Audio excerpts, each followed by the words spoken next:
What's our target? Okay, what is your target when you are coming to this 4 days revision? What is your target?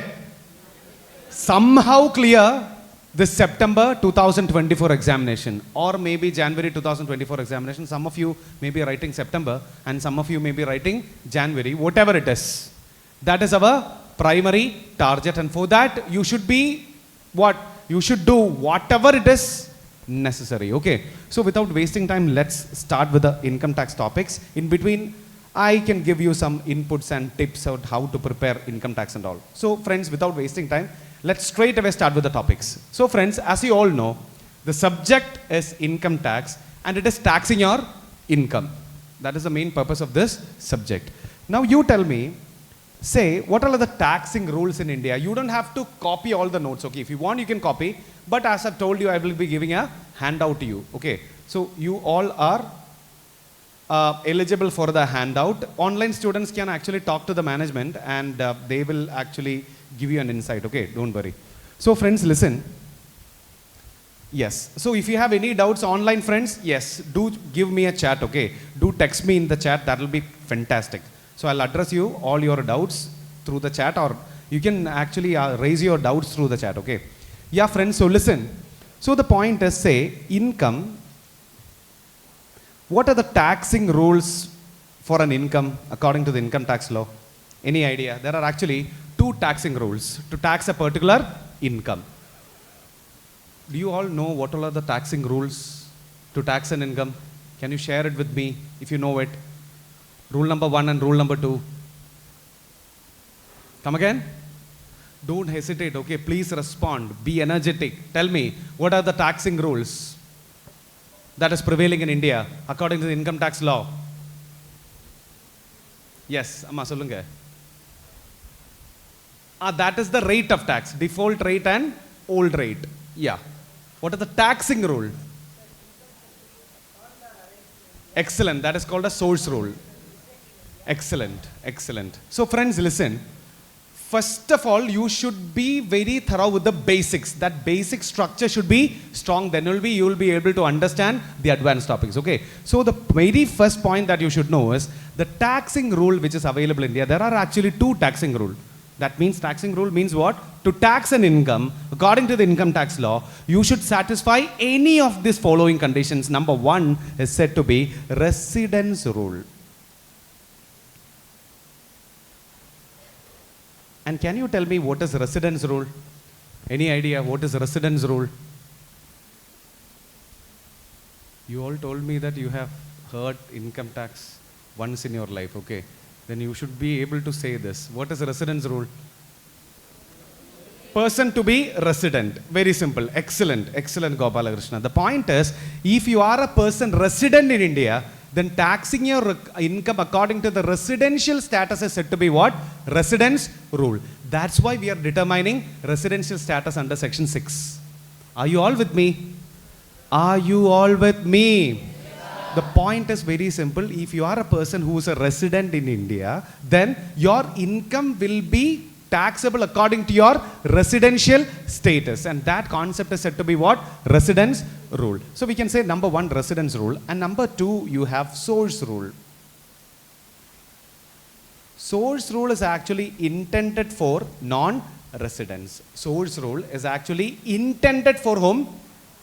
Those people who are actually not residents in India. We technically call them as what? NRs, non-residents. That simply means if you are a person having an income which is sourced in India, or the source of income is from India, then you have to tax it according to the income tax law. And this is said to be what, friends? Source rule. If an income source is in India, then you should tax it according to the source rule, and that's what they say. Are you all with me? That is source rule. Now, let's elaborate the residence rule and let's elaborate source rule. So, residence rule simply means if you are a resident, then you should tax your income. So, listen. First of all, let's understand how to determine residential status according to the residence rule. So, friends, listen.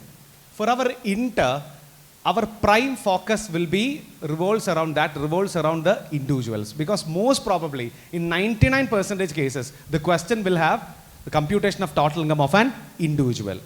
When you go to your final level and all, there will be company, partnership firm and other thing will come. For inter-syllabus, the primary target is to understand how to compute the total income of an individual. Are you all with me? So listen friends, what our plan in this upcoming 4 days, we will be starting with the residential status.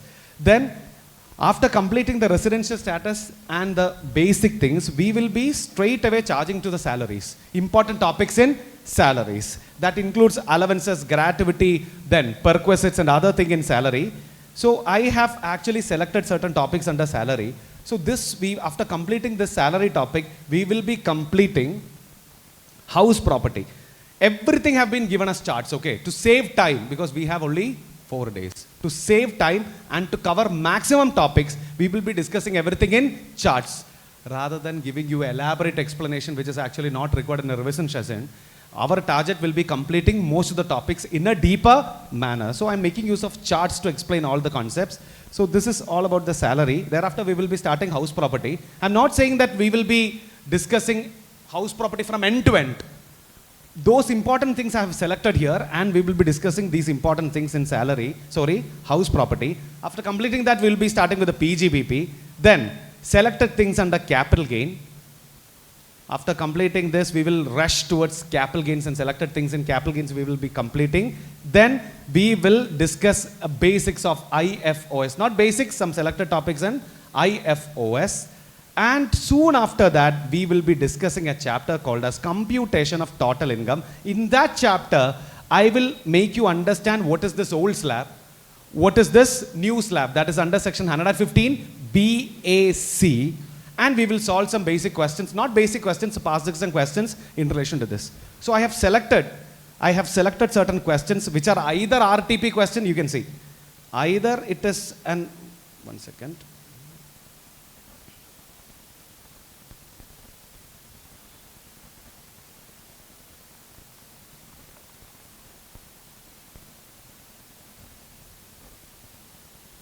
Yeah, so the questions we are about to solve in this session will be either an RTP question or past exam questions. I have selected certain questions to solve. So this will be either a past exam question or RTP question. It is like that. You can see the questions along with the mark weightage I have put, okay.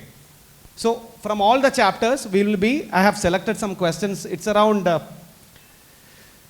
are certain questions. So we will be solving all the questions after the respective theory. So as I've told you, the one thing that I require from your side is what? You always have to come on time. Because if you miss something, then you will not get the continuity when I take the very next thing. Are you all with me? Online friends, is that a deal? Are you all here? Please respond.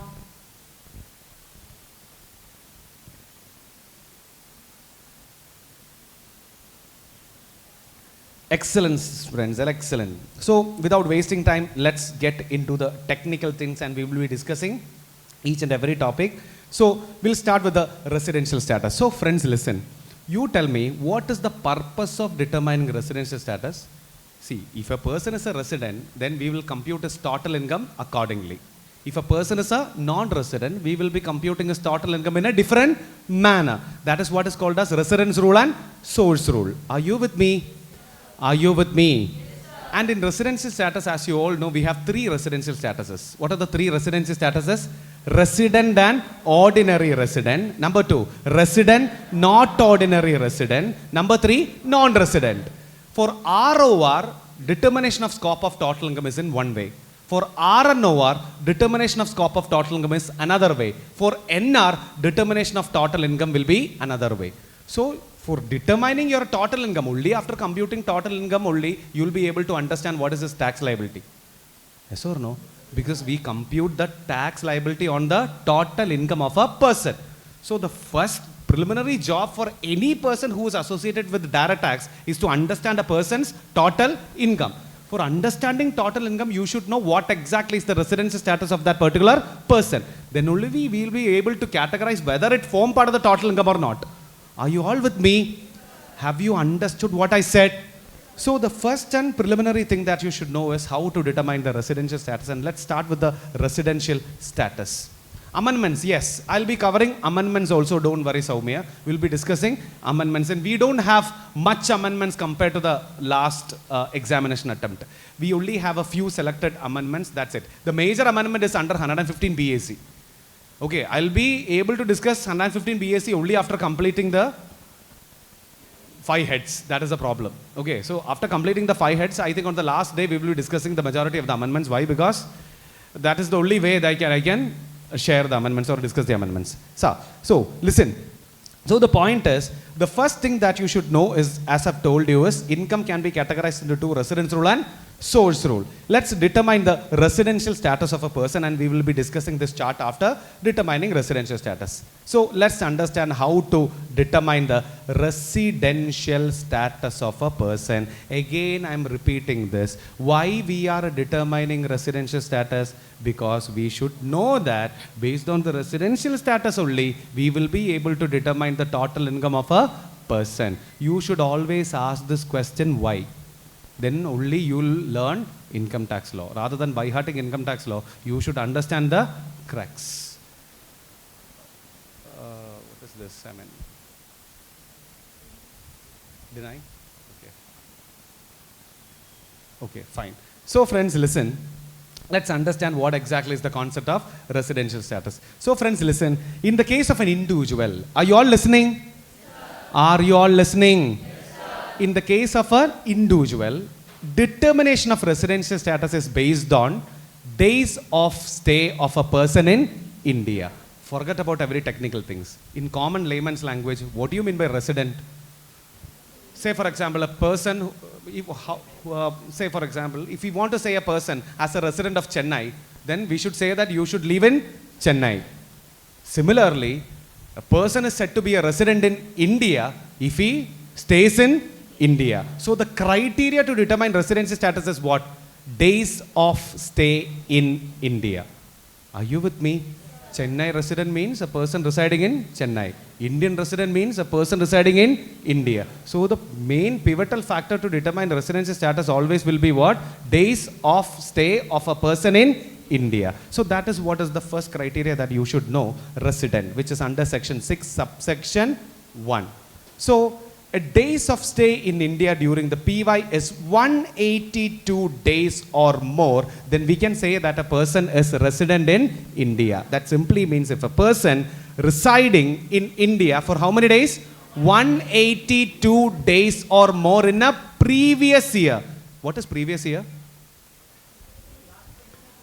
Previous year means the year in which you earn income. Are you all with me? Previous year means what? The year in which you earn income. That is said to be what? Previous. Yes. So friends, where were we? Yeah. What do you mean by previous year? The year in which income is earned. And what is assessment year? What is assessment year? Only after completing 1 year, you will be able to know the total income of that year. Yes or no? So department say, don't pay your taxes in the PY. Rather, you do one thing, you compute your total income and pay your taxes in assessment year. But it is not like that because department is asking for advance tax.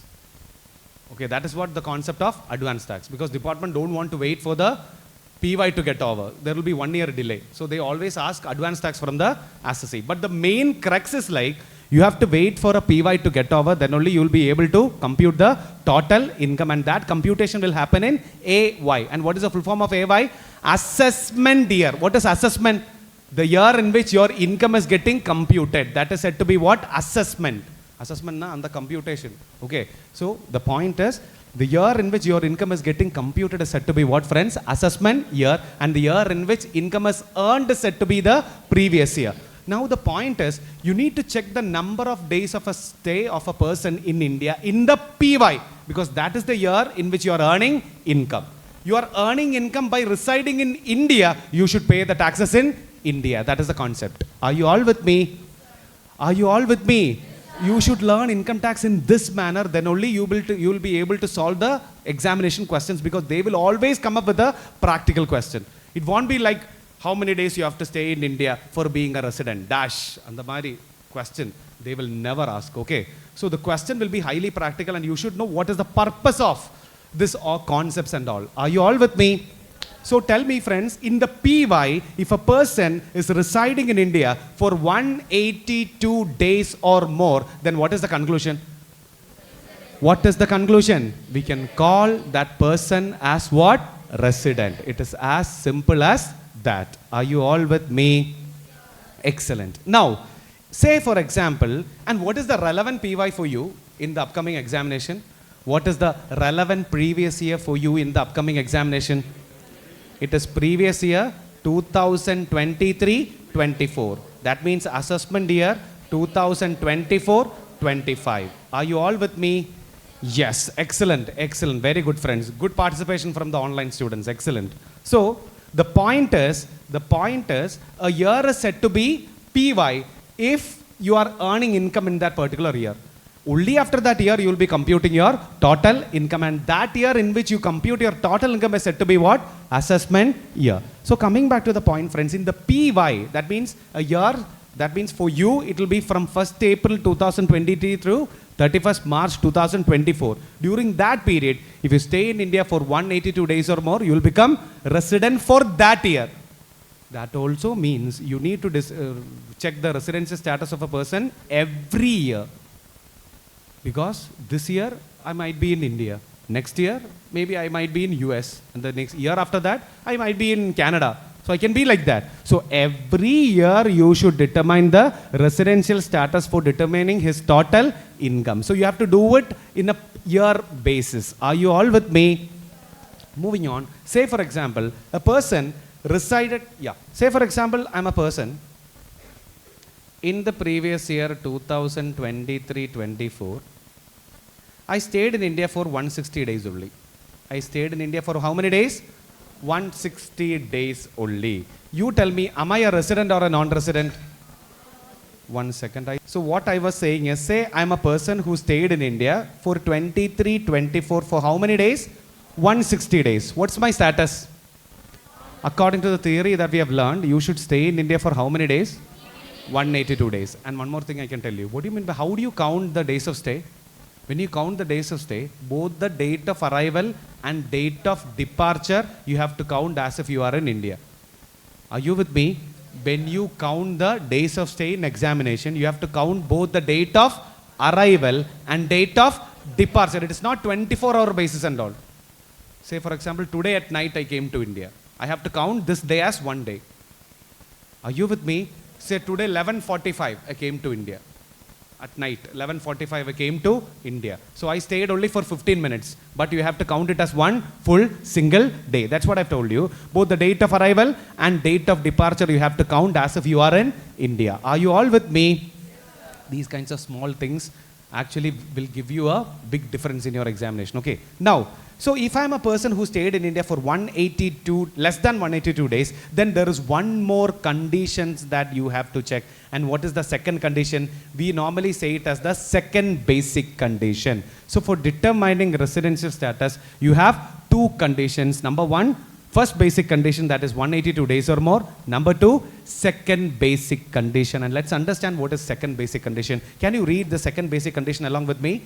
Days of stay in India during current previous year is 60 days or more, and for preceding 4 previous years 365 days or more. That is aggregate days of stay. What do you mean by this? So friends, listen, it's very simple. Say for example, my relevant previous year is say 2023-24. What do you mean by relevant previous year? The previous year in which we are computing the total income is said to be the relevant previous year, or the previous year in which you have earned the income is said to be the relevant previous year. Say in the relevant previous year I stayed in India for 150 days. How many days I've stayed? 150 days. So 182 days condition will not get satisfied anyways. Why? Because I've stayed in India for only 150 days, less than 182. So what you need to do? You need to check my days of stay in India for the past 4 preceding PYs. You tell me which all are the past 4 preceding PYs. 22-23, sorry, it is 22-23, then 21-22, 20-21 and 1920. These are the past immediately 4 preceding years. So I need to count the days of stay in all the 4 immediately preceding previous years. Say I stayed for 100 days in 22-23 and 80 days in 21-22, say 20 days in 2021 and say 140 days in 1920. So can you count the total days of stay for the past 4 previous years? How many is the total days of stay for the past 4 preceding previous years? 100 plus 80 plus 20 will be 200 plus 140 will be 340. So instead of 140, I'll make 180, okay? Then it will be 380. All right, so instead of 140, I've made it how much? 180, I've changed it. So that our total will be 380. Now the thing is, if 182 days or more condition is not getting satisfied, then what to do? You need to check the second basic condition and tell me what is the second basic condition. Read. Days of stay in India during the current PY should be 60. That is the first thing. Whether the relevant PY you have stayed in India for 60 days or more, you check that first. You tell me how many days you have stayed in the relevant PY. More than 60. We can say 150 days you have stayed. So it is exactly or more than 60. That is satisfied. Then that is not enough. Along with that, one condition also you have to be satisfied. And what is the second one? For the preceding 4 previous years, 365 days or more condition also have to be satisfied. So you tell me, what is the preceding 4 previous years? What is my total days of stay? 380, which is equal to or more than 365. So 60 plus 365 days condition we have satisfied. If we have satisfied, again we will be becoming what? Resident. So the priority order should be, in a question, first you check the possibility of 182. If it is not getting satisfied, only think about 60 plus 365. 60 in the relevant PY and 365 days in the immediately 4 preceding previous year. Are you all with me? Are you all with me? So the first thing to check is either 182 or 60 plus 365. You will be becoming a resident in India. Now if both the conditions are not getting satisfied, say both have not satisfied, then what will happen? Very simple. You are not a resident. That means you are a non-resident. That's what we have written, non-resident. If both the above conditions are not satisfied, then the individual will be a non-resident. Are you all with me? So the point is very simple. The first thing to check is days of stay. Check whether you have stayed in India for 182 days or more. If it is not satisfied, check for the 60 plus 365. What do you mean by 60 plus 365? Relevant PY, you stayed in India for 60 days or more, and immediately 4 preceding previous year, you check whether you have stayed for 365 days or more. If that condition is getting satisfied, then what we can say? You are a resident in India. Are you with me?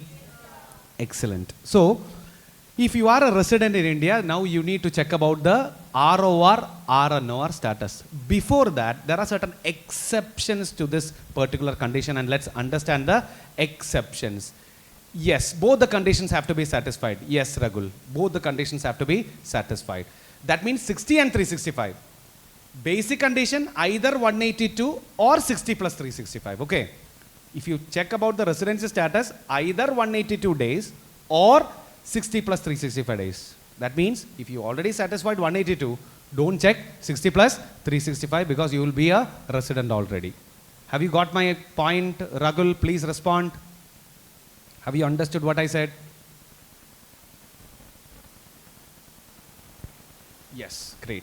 So, moving on friends, let's understand what's next. Listen. See, can you read this marginal note over here? Can you read this? Second condition is not applicable in the following circumstances. Hello guys, I want all of you to read that note, okay? Read along with me. Second condition is not applicable in the following circumstance. Why I am making you read is, if you read, you will learn. That's it. You will learn it from the class itself. Otherwise, again, you have to go home, take effort, sit and read everything by yourself. You tell me which is better. Learning from classroom itself will be better. Yes or no? Yes or no? Akka, respond pannakka. Okay, so I want all of you to be responsive in the class. Why? Because you will learn everything from the classroom itself. Online friends, you yourself have to take care, okay? Because I cannot check that whether you are responding or not. So whenever you are at home or wherever you are, respond. Okay, forget about what others think. Whether you are in a railway station also, respond. Don't worry. Okay, maybe people will call you loose or paithyam. Doesn't matter. Our aim is to qualify CA Inter. Whether others call us loose or paithyam, does that matter? It shouldn't matter. Okay, because our target is only to qualify CA Inter in the upcoming attempt. Whatever happens for that, you shouldn't care. Are you with me? Are you with me? Excellent. So friends, can you read that? Second condition is not applicable in the following circumstances. That means first condition is staying in India for 182 days or more. What is the second condition? 60 plus 365. That's 60 plus 365. That's why there is an arrow here. 60 plus 365 is not applicable in the following circumstances. Are you all with me? That 60 plus 365 day condition is not applicable in the following circumstances. We can say that these are exceptions to the second basic condition. And which all are the exceptions? Number one, Indian citizens who leave India during the relevant PY as a member of crew of an Indian ship or for the purpose of employment outside India. For applying this exception, you have to be an Indian citizen. What do you mean by Indian citizen? Come again. Who is an Indian citizen? Born in India. You born in India will become citizen. That is one of the way. Citizenship by inheritance. We call it as citizenship by inheritance. Your parents are Indian. Exactly. Citizenship of inheritance of India. Excellent. So citizenship by inheritance. Now you can apply for the citizenship. You can also apply by staying in India. So that simply means if you are a person having a voting right in India, then you will be considered as a citizen in India. Or if you want to make it more simple, very simple, if you have an Aadhaar card or a election ID, you will be considered as an Indian citizen. For that, there is a new act, Citizenship Amendment Act came in. Are you all with me? We all are citizens by inheritance. That's what I think. When I look at you, we all are, including me, we all are citizens by inheritance because our parents or grandparents or great-great-grandparents, they all are India. Exactly. The parents or grandparents are in undivided India. Yes, undivided India is also fine. That means before division, that some part of the Pakistan, then some part of the Bangladesh, not some part, the entire Bangladesh, everything was a part of India. So undivided India is also fine. Now, so the point is he considered as a resident even though he left India as a ship member? Yes, that's what I'm about to say. Okay, don't worry. So Indian citizen who leave India during relevant PY as a member of crew of an Indian ship. That simply means you are a crew member of an Indian ship. What is crew member? Crew, not screw. Okay, what is crew member? Crew member means you are an official staff in that particular ship. Are you all with me? There is an Indian ship and that Indian ship is leaving India. There is an Indian ship and that Indian ship is leaving India. Say today. Today that ship, okay, Sharan came up with an anchor also. Okay, excellent. So in the meanwhile, you are searching for the emoji. All right. So the point is, say today a ship is leaving India. I am an individual who is a crew member of that particular ship. Are you all with me? Yes, are you all with me? Yes, and what is the date today? It is 22nd July 2024. So 22nd July 2024, I left India as a crew member of an Indian ship. So I am an Indian citizen and I left India as a part of a crew member of an Indian ship. You tell me, for me, whether 60 plus 365 day condition is applicable. The answer is no. Why? Indian citizen who left India as a crew member of an Indian ship, the second basic condition is actually not applicable. For becoming resident, for me, there is only one condition. And you tell me what is that one condition? 182 days or more stay in India. Bus. Are you all with me? Are you all with me? So friends, let's understand what exactly is this particular point. So listen again. If you are a Indian citizen who leave India as a part of a crew member of an Indian ship, then 60 plus 365 day condition is not applicable to you. For becoming resident, you only have to satisfy one condition. That is, only one condition will be applicable for you, and that is that 182 days or more stay in India. Are you all with me? Now, there is one more thing. Or for purpose of employment outside India. We can read it in full. Read along with me. Indian citizens who leave India during the relevant PY as a member of crew of an Indian ship or for the purpose of employment outside India. What is that? Say for example, today I left India. Okay, today I left India in search of job. What? In search of a job. Or I got a job overseas. So I thought of leaving India today. I'm an Indian citizen. For me also, what this 60 plus 365 day condition is not applicable. Are you with me? Are you with me? Excellent, very good. So friends, listen. So why these conditions are not applicable for Indian citizens who leave India as a member of a crew member of a ship, as well as for who left India for the purpose of employment? Why there's an exception? Imagine a situation. Say today I am leaving India. Today the date is 22nd July 2024. Say the relevant PY is 24-25. Say the relevant PY is 24-25. And in 24-25, April 30 days I am in India. May 31, June 30, and July 22 days I am in India. Are you with me? It is more than 60. Anyways, it is more than 60. Say I am leaving India for the first time. I am leaving India for the first time. So for the past 4 years, I was completely in India. For the past 4 years, I am completely in India. So I will become a resident. If this exception was not there, I will become a resident. If I become a resident, then what will happen? I am leaving India and I am doing some job overseas. Yes or no? I am leaving India and doing some job overseas. That salary which I receive over there, for that also I have to pay taxes in India. Yes or no? Because you are a resident. Taxation according to the residential tax will come. Double taxation will come. That country also may levy taxes. Or it should be a country like GCC, where there is no personal income tax. Normally, the other countries also will charge income tax. And for that person, again, he have to suffer taxation in India. And you have to refer double taxation avoidance agreement and all for that. Headache. Are you with me? Don't take any headache. Don't worry, don't take any headache. For you, we are not considering you as a resident in India. Yes, Ismail. DTAA, not DDTA. DTAA, double taxation avoidance agreement, which is not there for your inter. Okay, don't worry. Don't think what is this double taxation avoidance agreement and all. It is there only in final level, not in inter level. You have to check this double taxation avoidance agreement to avoid the impact of double taxation.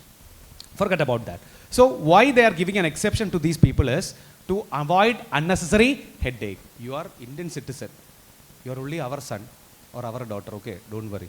You leave India in these circumstances, we will not consider you as a resident. That's it. Now, one more exception is there. Can you read the second exception? Indian citizen or a person of Indian origin engaged outside India in an employment or a business or a profession or in any other occasion who comes on a visit to India in a previous year. Are you all with me? Yeah. So the point is, if you are an Indian citizen or a person of Indian origin. What is that? What do you mean by Indian origin? What do you mean by Indian origin? Your parents or grandparents are born and brought up in India, or they are citizens of India. India means undivided India. Best example, Kamala Harris, US Vice President. Then Rishi Sunak, past British President, because right now he failed in the elections, okay. In the upcoming election, he actually failed. So Rishi Sunak is one of the Indian origin. Kamala Harris, US Vice President, she is also an Indian origin. I think her mother is a Tamilian, if I'm not wrong. That's what my understanding is. So she is from Tamil Nadu, that's what, yeah, from Chennai maybe, I think, yes. That is what I think. So these people are considered as Indian origins. Either your father or grandfather is an Indian citizen. Indian means either divided or undivided India. You will be considered as an Indian origin. So the second exception is applicable for both Indian citizen as well as Indian origin. The first exception is applicable only for whom? First exception is applicable only for whom? Indian citizen. And the second exception is applicable for both citizens and origins, provided they engage outside India in an employment or business or profession or in any other vocation who comes on a visit to India in any previous year. Very simple. Say currently you are residing outside India. You are residing where? Outside India. You came on a visit to India. You came on a visit to India. So you want to celebrate Holi, or you want to celebrate some festives, or you want to see your ancestors. You came to India and you are residing in India for some time and you're going back. Are you with me? Don't worry. Second basic condition is not applicable for you. You will become resident only if you stay in India for 182 days or more in that PY. Are you with me? Are you with me? Excellent. So 1 second, I have some doubts I think in online. 1 second. Yeah. So is he considered as a resident even though he left? Okay. I think I have addressed everything. So yeah. So crew member, okay, 1 second. Crew member left India in March 1st, 2023. Whether we have to consider him for this condition for PY 23-24. March 1st, 2023 he left. Okay. Then in 23-24 you don't have to check his residency status because that person is not in India, right? Maunika, I think you got my point. If he is left in India in March 1st, 2023, then in 23-24 starts from 1st April 23, right? So in March, if he left India, then you don't have to worry about his residency status in 23-24. Any previous year means current PY and 4 preceding PY or all the PY, like right from the time the individual was born or all the PY from the time the individual went outside India for employment, etc. Aditya, actually I didn't get your question, but whatever I understood from this wordings, see, first of all, every PY means starts from April to ends with March, okay? Every PY, you have to check the residency status. You need to check whether he stayed in India in a period starts from April ends with March. Whether he stayed in India between that period for 182 days or more. Immediately 4 preceding previous year means if your relevant PY is 23-24, immediately 4 means what? Any 4 not. Immediately 4. That's what I've shown you an example, okay? Immediately 4 means 23-24 is your relevant PY. Immediate 4 means 22-23, 21-22, 20-21 and 19-20. Got my point? Second point once more. Yes, don't worry. I'm about to say the second point once more. Don't worry. Aditya, I hope you got my point, okay? Please respond. Those who are asking doubts, please respond. In the second exception, it is mentioned any PY last line. So what does that PY? Okay. In the second exception, any PY. That means you comes on a visit to India in any PY. You are visiting India in any PY. That PY, you will become a resident only due to 182 days condition. That's what I meant. Have you understood? This any PY does not have any other relevance here. Whenever you come to India in a PY, that PY, this second basic condition is not applicable for you. Have you understood? Please respond, Aditya. Yes, great. So if you have doubts, please raise your doubts, okay? Because this is the place for learning. Utilize this session in the maximum level. Are you all here? Utilize me in the maximum level possible. Are you all here? Yes, sir. So we were saying the second condition, I'll repeat that. If you are an Indian citizen or Indian origin engaged outside India in an employment or a business or a profession. Say I'm a person, I'm an Indian citizen. Currently I'm in Dubai. Currently where? I'm in Dubai, or currently I'm in France or Italy, wherever I am. Currently I'm in Europe. I'm doing a job over there. I'm doing what? A job over there. So I will come under that category, Indian citizen or an Indian origin engaged outside India, either in an employment or a business or a profession or any vocation, anything. But right now I am where? Outside India. In between a PY, I visited India. When you visit India, you have to start counting the number of days to determine the residential status. Don't check for 60 plus 365 because that is not applicable for you. Only check whether you have stayed in India in the relevant PY that you are coming to India for 182 days or more. Have you understood? Have you understood? All right. So these are the two things that you should know. So listen. Let's discuss that point again. So to determining residential status, the first thing is what? 15 lakhs I am about to come. Ismail, wait. Okay. That is the next thing. First of all, I should complete this two condition, okay? Arey, I know there is 15 lakhs condition, okay? First of all, I should complete this, then only I will be able to explain that, okay? Wait, okay? Now, coming to that point, don't worry. So, listen, to determine the residential status, I'm actually happy that you are so eager to learn, okay? You guys are so eager to learn, I'm so happy that, but give me some time, da. I should explain one concept and complete it, okay? Then only I'll be able to explain the other one, so don't worry. Yeah. So, the point is, to determining residential status, days of stay is the criteria.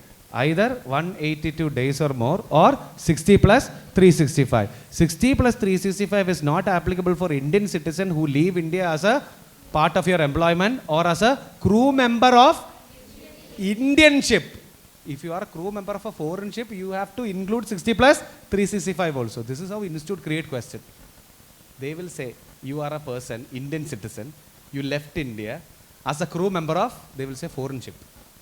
You know that Indian citizen left India as a crew member, 60 plus 365 day, not applicable. Then you say not applicable.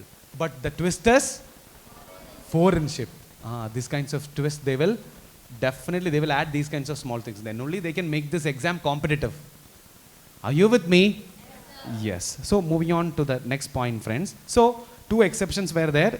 The second exception is Indian citizen or Indian origin engaged outside India, comes on a visit to India, then also 60 plus 365 day condition is not applicable. Now there is a twist. And what is the twist? Can you read that green box over there? I hope it is, you can read it, okay? So can you read that green box? However, individual, Indian citizen or person of Indian origin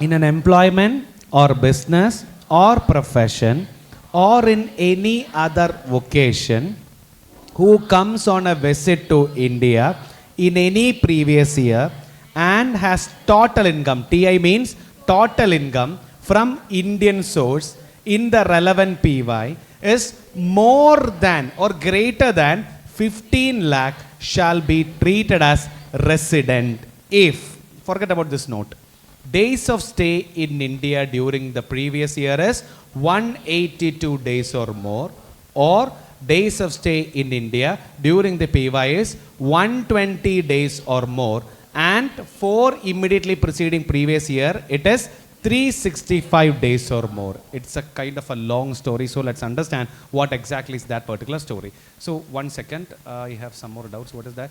Is it if it's foreign ship, the second basic condition is applicable? Yes. If it is foreign ship, it should be Indian ship to claim the exclusion, okay, or to claim the exception. If it's foreign ship, yes, that will be applicable. Not clear PDF. Is that so? Can you read this? I think this is due to the Zoom. There is some kind of problem in the Zoom, I think. But Online friends, can you read the things in the PDF? I mean, can you read the things here in the screen? Please respond. Are you able to read this?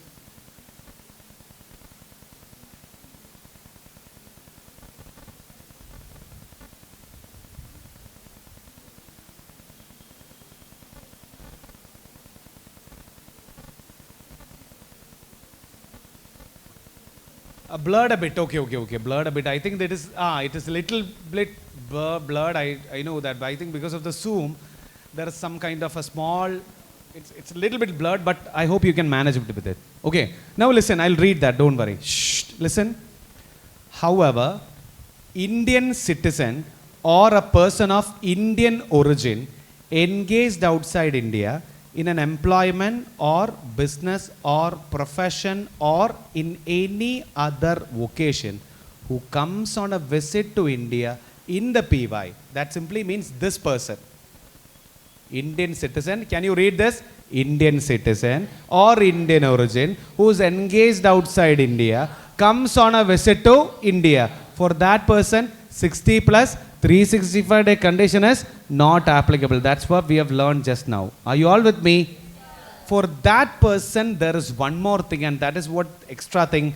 And that person have total income from Indian source in the relevant PY, which is more than 15 lakh, then it shall be treated as resident if he stayed in India for 182 days or more. Obviously, for all person, 182 days or more stay in India is applicable. Are you with me? But if you are an Indian citizen or an Indian origin who is residing outside India, comes on a visit to India, 60 plus 365-day condition is not applicable for you. Yes or no? But you have another condition that is called as 120 days of stay in the relevant PY plus 365 days or more stay in immediately for preceding PY if your total income from Indian source is more than 15 lakh. That simply means, I'll create an example for a better understanding. Okay, so I want all of you to be very attentive over here. So listen, say I am Mr. JK. I am Mr. JK and currently I am residing in France. Okay, I am residing where? In France. I have an employment over there. I have what? Employment over there. Due to my earnings in France, I bought a house property. I bought a house property in, say, Mumbai. I bought a house property where? In Mumbai. And from that house property, I'm getting a rental income of, say, 25 lakhs. And I'm getting a rental income of how much, friends? 25 lakhs. Are you all listening? Are you all listening? So I am a person who is currently residing in France and I'm earning something from France. Out of my earnings in France, I invested it in India because my basic country is where I am born and brought up in India. I got a job in France. So due to that, love towards India, I invested my amount in India. And I bought a house property in Mumbai which has a capacity to earn a rental income of how much? 25 lakhs. Listen. This happened in 2023-24. In 23-24, I am earning an income of 25 lakhs in India. Are you all with me? Now you tell me, which all are the possibilities for Mr. JK to become a resident in India? JK, say for example, this 23-24 is coming to India and staying in India for 182 days or more, then I'll become a resident. Are you with me? If JK is coming to India and staying, residential status is a short question. Okay, mostly they ask a question in residential status. Are you all with me? Yes, are you all with me? Yes, so you should know the concept in a very well detailed manner because they will never ask repetitive question from this. Are you with me? Yes, they will add something more in every attempt. So tell me, JK came to India and stayed in India for 182 days or more. I'll become a resident. Are you with me? Are you with me? Yes, say JK came to India and stayed in India for 80 days in 23-24 and 400 days from 2020 to 23 to 19-20. Immediately for preceding PY, I was in India for 400 days and the relevant PY, voice is not clear. Is that so? Is my voice breaking? Online friends, please respond. Is my voice breaking? No, no, no, no, no, no. All right, all right. Excellent, excellent. Very good, very good. Yeah. So coming back to the point, friends, where were we? Yeah. So I stayed in India in 23-24 for how many days? Are yaar, respond. How many days? 80 days. From 22-23 to 19-20, or from 19-20 to 22-23, I stayed in India for how many days? 400 days. But this is irrelevant. Why? Because I am Mr. JK, that means an Indian citizen, residing outside India, residing in France, comes on a visit to India. For me, that 60 plus 365-day condition is not applicable. Are you all with me? Is that point clear? Now, friends, listen. Now, situation number 3, I came to India for 140 days. I came to India for 140 days in 2023-24.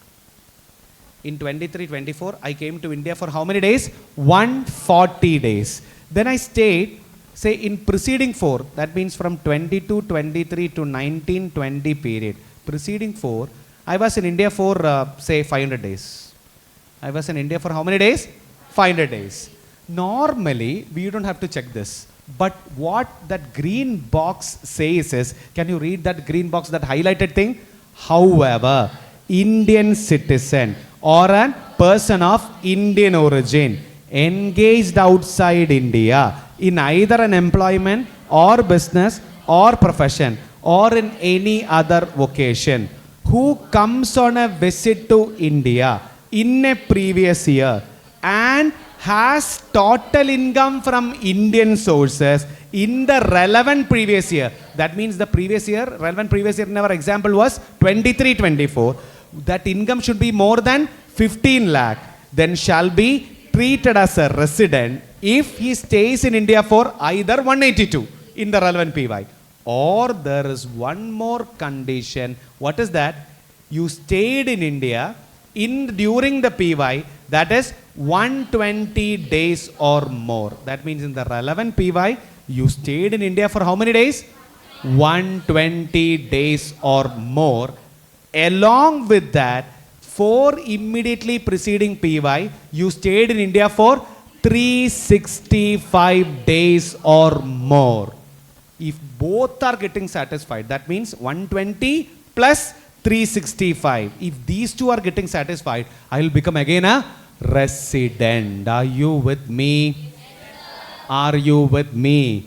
So you tell me, in this example, if Mr. JK came to India and stayed in India in 23-24 for 140 days, and for the 4 preceding previous year I stayed in India for 500 days, I will become a resident due to that 120 plus 365 days condition. Are you all with me?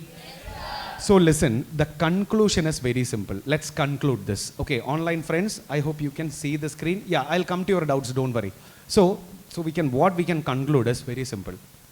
If you are a person who's an Indian citizen or Indian origin, are you all with me? If you are a person who is an Indian citizen or Indian origin, residing outside India in anything, in any job or any engagement, you are coming to India for a visit. You are coming to India for a visit.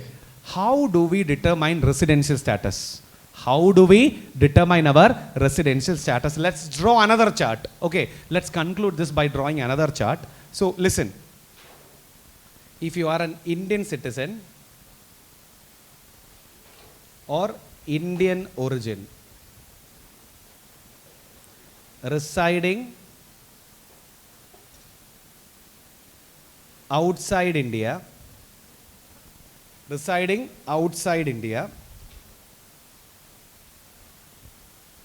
comes on a visit to India,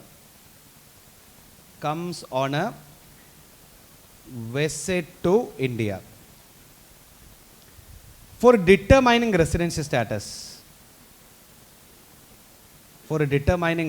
status, we can split this into 2.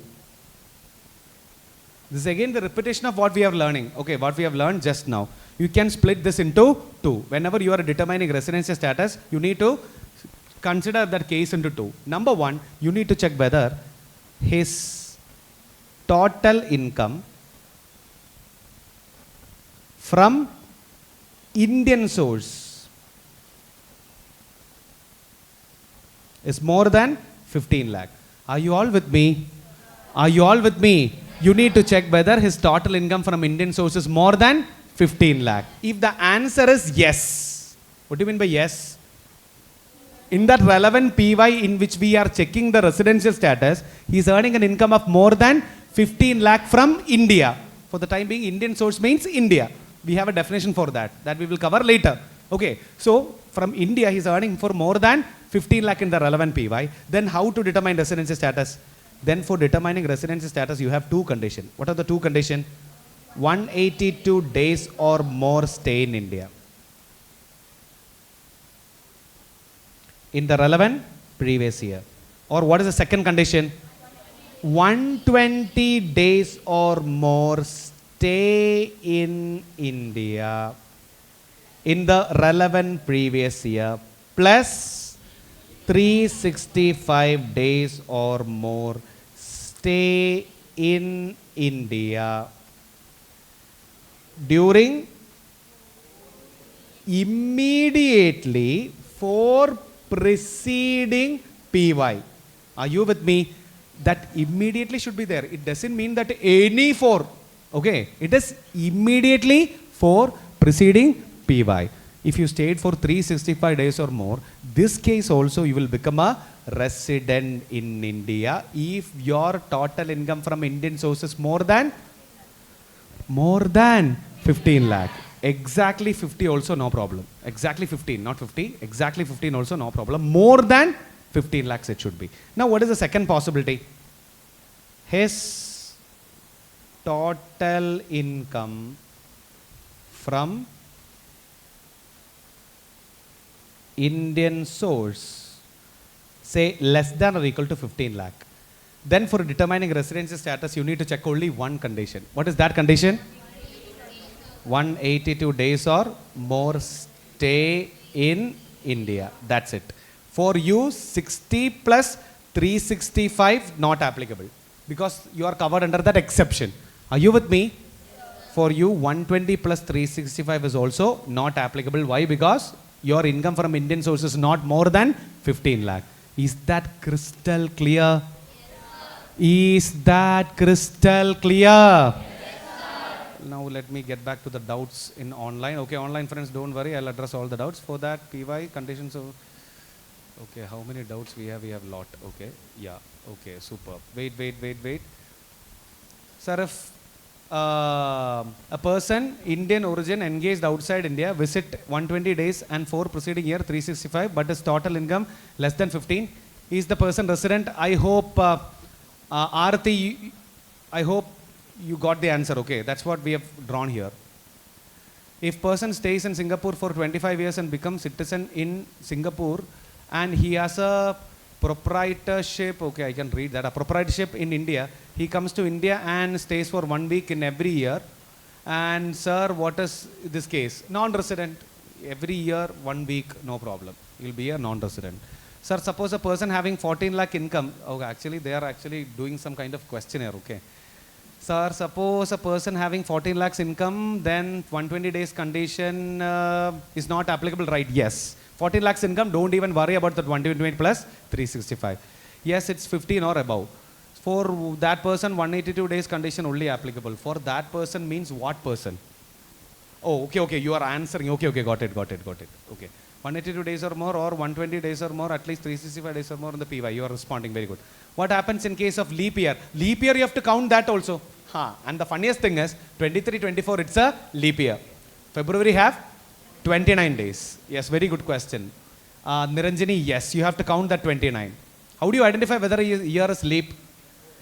Whether that February year divisible by 4, then it is leap. Otherwise, don't even worry about that. Yes. Then, sir, does this point also come under section 6 subsection 1? Yes, everything is under section 6 subsection 1.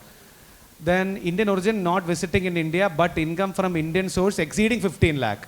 For that, Indian origin, for that there is one more thing called deemed residency status, okay? That we will discuss later.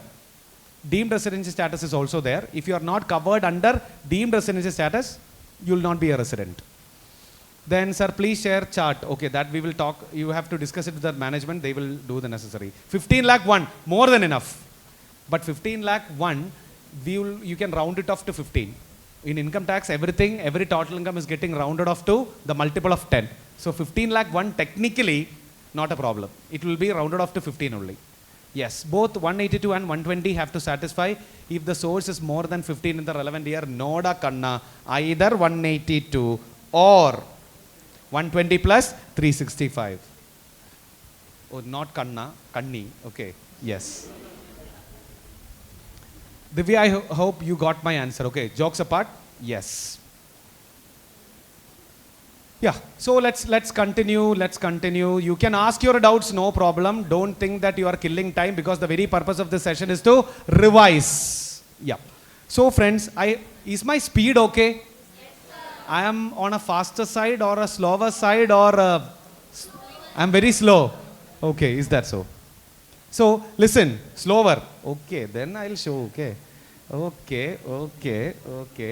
Now, don't say after this I'm fast. Okay. So friends, listen. But one thing, I'll address all the doubts. Okay. Don't consider that as slow. I'm discussing all the doubts. For others, it will be like, why he is addressing all the doubts. So that is required. That is the very, basic thing. Okay, you are coming to me both for learning as well as solving your doubt. So don't think that solving doubt, I'm consuming a lot of time. Okay, yeah. So coming back to the point, friends. Now the question is, listen. Okay, it's good, sir. Keep on go. Very good. Motivating. Okay, excellent. So let's discuss the notes as well, friends. So listen, can you read that note? Income from Indian source. Are you all with me? Income from Indian source. What do you mean by income from Indian source? 3 things are considered as Indian source. What are the 3 things? Income accrued in India, plus first received in India, plus income accrued or arised outside India due to business control from or profession set up in India. Listen. How do we determine whether this person have an income which is more than 15 lakh? For that, what you need to do is all the income which is accrued in India. What do you mean by accrued in India? Accrued, earned in India. Earned, that means you have done some services in India. You have the right to receive that particular income from India. That is called as accrual, right to receive. Are you with me? Accrued in India or first received in India. What do you mean by first received? What do you mean by first received? Say for example, listen. Before we complete this, let me go back to the original thing that I've told you. Do you remember the basic rules for taxing an income? Do you remember the basic rules for taxing an income? You tell me which all are the basic rules for taxing an income? Residence rule or source rule? Residence rule, you determine the residency status, then you compute the total income accordingly. That's what we are doing right now. There is one more thing, and what is that one more thing? Source rule. Now let's complete the source rule only, then you understand what exactly is this source. What do you mean by source? Listen, 2 things are normally considered as source. Either income accrued in India or income first received in India. What is accrued? Accrued simply means, I'll give you an example so that you will understand what is accrual. Say for example, I am a person from France. I'm a French citizen, French resident. I got an assignment in India. Say KS Academy called me for some consultancy work. Are you all with me? I came to India and have done the work for KS Academy. Then I left India. I came to India, completed my work, then I left India. KS Academy paid me 10 lakh. KS Academy paid me what? 10 lakh. What is my resident status? I'm a French resident. In India, I am non-resident. But I have provided the service in India, in Chennai. In that case, that income from that service will be considered as income accrued in India. Are you with me? That is number one. So accrual means if you have that right to receive that income from India, then we can say income is accrued in India. Number two, what is first received? In the same example, Case Academy, I'll change the same example. Say Case Academy, I'm a person from France. Case Academy came to France. They want to open an institute in France. French CA. Okay, they want to do some French CA. They want to teach French chartered accountants. So in France, European CA, they started an academy in France. I've done some consultation services in France. After that, when I came to India, I simply visited India. At that time, they made the payment. Here, the accrual is in France, but I received that payment in India. So we can say the first receipt is in India. If I am receiving an income in India, that income is also considered as a source of India. Then I have to pay the taxes in India. Are you with me? Are you with me? One more situation I can create. Say for example, Case Academy came to France. I've done the services in France. They made the payment in France. Then I came with that money to India. Is that taxable? Not taxable, because receipt means first receipt. Subsequent transfer of money into India is not considered as a first receipt. That is not taxable as well. Subsequent transfer of money into India is not considered as taxable. Are you all with me? Yes, superb. So the point is very simple. If an income is either accrued in India or first received in India, that is considered as source in India. And you have to pay the taxes irrespective of your residential status, and that is called as what? Source rule. Are you with me? Are you with me? If an income is either first received in India or accrued in India, then I have to pay the taxes for that income in India, because that income's source is in India. Are you all with me? Yes, now friends, in the example, in that particular example, I've told you that my income from India more than 15 lakh, then what will happen? 120 plus 365 day condition will be applicable for me. Are you all with me? Now for determining that, what is the explanation given by the income tax department? Listen, income from Indian sources means income accrued in India plus first received in India.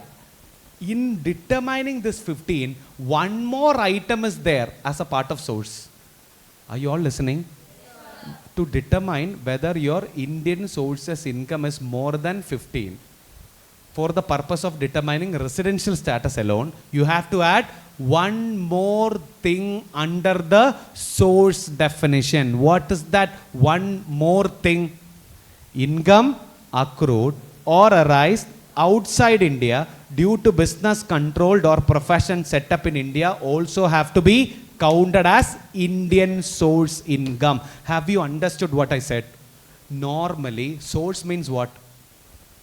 Either accrued in India or first received in India. Only that much. Normally, when you say source, it is either accrued in India or first received in India. Only for the purpose of determining this 15 lakh, you have to consider one more thing as a part of source. What is that one more thing? The third thing. What is the third thing? Income accrued or arised outside India due to business controlled or profession set up in India also have to be considered while computing that 15 lakh rupees for the purpose of determining residential status. Are you with me? Are you with me? So Indian source income means very simple. Indian source income for the purpose of determining that 15 lakh means what?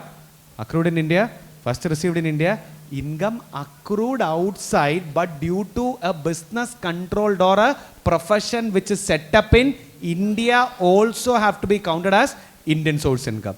Are you all with me? Best example for the third one. Say I am a chartered accountant in practice in Tamil Nadu. Okay, I'm a chartered accountant having a CA firm in Tamil Nadu. Currently, I'm residing in Dubai. I'm managing everything from Dubai, but my office, other staff, everyone is in Tamil Nadu. Are you all with me? Are you all with me? I got an assignment in Japan. Okay, I got an assignment in Japan. I have a Tamil connection or I have a Tamil Nadu connection, and one of the clients from Tamil Nadu knows me. That is my business client, and he wants to open a new company in Japan. I fly to Japan, done some services over there, received the payment in Japan. Doesn't matter. That Japanese income is due to my profession set up in India. That income which I earned from Japan also have to be counted for the purpose of determining this 15 lakh. Have you understood what I said? Have you understood what I said? Very simple. You check whether you have a profession or a business control from India. If due to that profession or a business control from India, you have income from any part of the globe, that also have to be counted for the purpose of determining this 15 lakh. It is as simple as that. Don't think that it is something very complicated, okay? This is very simple. Are you with me? Actually, this income tax is very simple. Only the volume makes it complicated. It's voluminous. It's very, very voluminous. That makes it complicated. These are actually simple things only. Are you all with me? So can you repeat that definition again for me? What is the definition? Income from Indian source equal to, which all other things? Number 2. Number 3. Due to business controlled or profession set up in India. So you have to add these 3 for determining that 15 lakh mark. If your income is more than 15, then what is the conclusion? For determining residency status, you have 2 conditions. Either 182 or 120 plus 365. I hope it is clear. Now I'll get back to the online doubts. Yes. Repeat which example, my God. Directly credited or received in India? No. Okay, can you please repeat the example? Oh my God, this will actually kill the time. Okay. So what's your doubt? That will be better. Okay. You can directly ask your doubts. Don't tell me to repeat. Why? Because if I repeat, around 300 students are there. Around 289 to 290 students are there in online. And I don't know what is the count here. I cannot count. Around 150 students are here. Around nearly 500 students are here. So don't tell me to repeat an example. That is a kind of a time killer. I hope you understand what I said. Okay. If I repeat that example for that one student, what will happen? That 499 students' time is getting delayed. So please understand my situation also. Yes. You can ask your doubts. Okay. So point is very clear, friends. Listen. We are determining the residency status. We'll conclude everything in 5 minutes. We are determining the residential status. Now you tell me, to determine the residential status for a normal person, which are all the conditions? 182 days or more stay in India in the relevant PY. Or 60 days or more stay in India in the relevant PY. Plus 365 days or more stay in India during immediately for preceding PY. You will become a resident. Are you with me? That 60 plus 365 day condition is not applicable for 2 persons. Which are the 2 persons? Indian citizen who leaves India as a part of employment or as a part of a crew member of an Indian ship. Not applicable. 60 plus 365. For that person, only one condition, irrespective of his income, 182 days or more stay in India. Bus. Is that clear? Second one, Indian citizen or Indian origin who is residing outside India. He comes on a visit to India. Whatever the purpose is, he comes on a visit to India. For that person, 60 plus 365 is never applicable. But for determining residency status of that person, you have to be careful. You have to check what is his income from Indian source in the relevant PY. Income from Indian source for this purpose means income accrued in India, first received in India, income accrued or received outside India due to business controlled or profession set up in India. Hope you remember the examples. Always visualize and store these examples in your head. So whenever you read a question, you just put the figures in that particular example that I've told you. Are you with me? If it was a regular class, I could have repeated this example and I could have given an elaborate discussion on this. Since it is a revision class, I'm restricting myself. I hope you understood what is our objective, because we need to complete everything within 4 days. The only allotted time is 4 days, so we need to complete everything. That's why I'm rushing. So that particular point, what we are saying is, if you are an Indian citizen or an Indian origin residing outside India, comes on a visit to India, always check what is the total income from Indian sources in the relevant PY. If it is more than 15 lakh, then to becoming resident, either 182 days or more stay in the relevant PY, or 120 plus 365 day condition is also applicable. For him, 60 plus 365 not applicable. If I am an Indian citizen or an Indian origin residing outside India, comes on a visit to India, for me, my total income from Indian sources is less than or equal to 15, then only one condition, and that, what is that condition? 182 days or more. Is that clear? Is that clear? All right. So, national holiday, there is no difference, okay? Yeah. You always, obviously, yes, you have to consider all the national holidays, public holidays, strikes, etc. Don't worry. So, moving on to the next one, friends. Now, there is a special rule for Indian citizens who are crew members of a Indian ship. We will understand this special rule. Listen, say for example, I'll make use of an example to make you understand what exactly is the special rule. Okay. Say for example, this is a person, and this person entered a ship. He's a crew member. This guy is an Indian citizen plus crew member, okay, of an foreign going Indian ship. Foreign going Indian ship. What do you mean by foreign going Indian ship? What do you mean by foreign going Indian ship? The ship is going from Indian port to foreign port. Are you all with me? It's a foreign going Indian ship. So in a foreign going Indian ship, I am an Indian citizen and I am a crew member. So I entered into this ship. I entered into the ship on 1st April 2023. Are you all with me? Now the ship is in Chennai port. Now the ship is where? In Chennai port.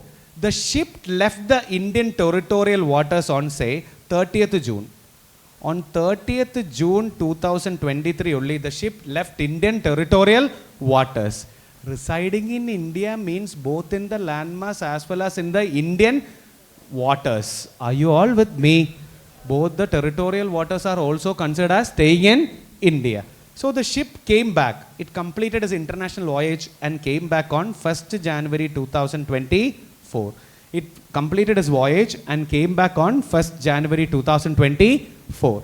Then I have some job in that particular ship, okay? I'm a crew member of that ship and I had some job in that particular ship. I've completed my job and went out of the ship on 31st March 2024. I completed my job and went out of the ship on 31st March 2024. Now you tell me, according to the definition that we have learned, if we start counting the number of days, we have to count in 23-24. How many days I've stayed in India? According to what we have learned till now, in 23-24, how many days have I stayed in India? You tell me. How many days? Let's see. In April, 30. May, 31. June, 30. Then January I came. On 1st January I came. So January, 31. February, 29 being leap year. March, 31. Can you tell me the total days of stay? Can you tell me the total days of stay? 182. So we can say that I am a resident. Yes or no? Yes or no? But department comes up with rule number 126. What they are saying is, if you are an Indian citizen as well as a crew member of an Indian ship. Are you all listening? If you are an Indian citizen plus crew member of an Indian ship, you are a part of a foreign going ship. The date when you enter the ship, from that date until you exit the ship, don't count as if you are in India. You can consider that you are outside India, including the date of entry and date of exit. Are you with me? So I'll repeat, if you are an Indian citizen plus crew member of an Indian ship, that too it should be a foreign going Indian ship, then you will be considered as a resident. For that, when you count the number of days, both the date of entry and the date of exit and the period in between can be counted as you are outside India. So technically you tell me, how many days am I in India? 0. Why 0? On 1st April 2023, I entered the ship. On 31st March 2024, I exited. I'm talking about my entry and my exit.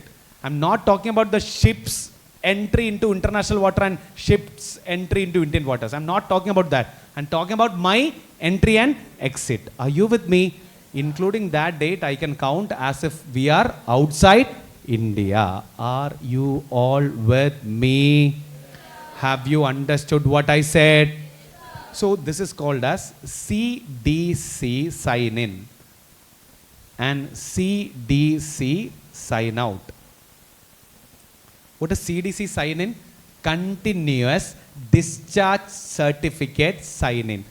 Say for example, if you are a seafarer or a crew member of a ship, whenever you enter a ship, it's just like the passport. Whenever you go out of India, they will timestamp you. Just like whenever you enter a ship, they will timestamp you in the CDC. What is CDC? Continuous Discharge Certificate. It's a certificate maintained by the maintained as per the Shipping Act or the Merchant Shipping Acts. Are you all with me? Are you with me? So according to that, whenever you enter that ship, you from that date till you exit that ship will be considered as you are outside India. Are you all here?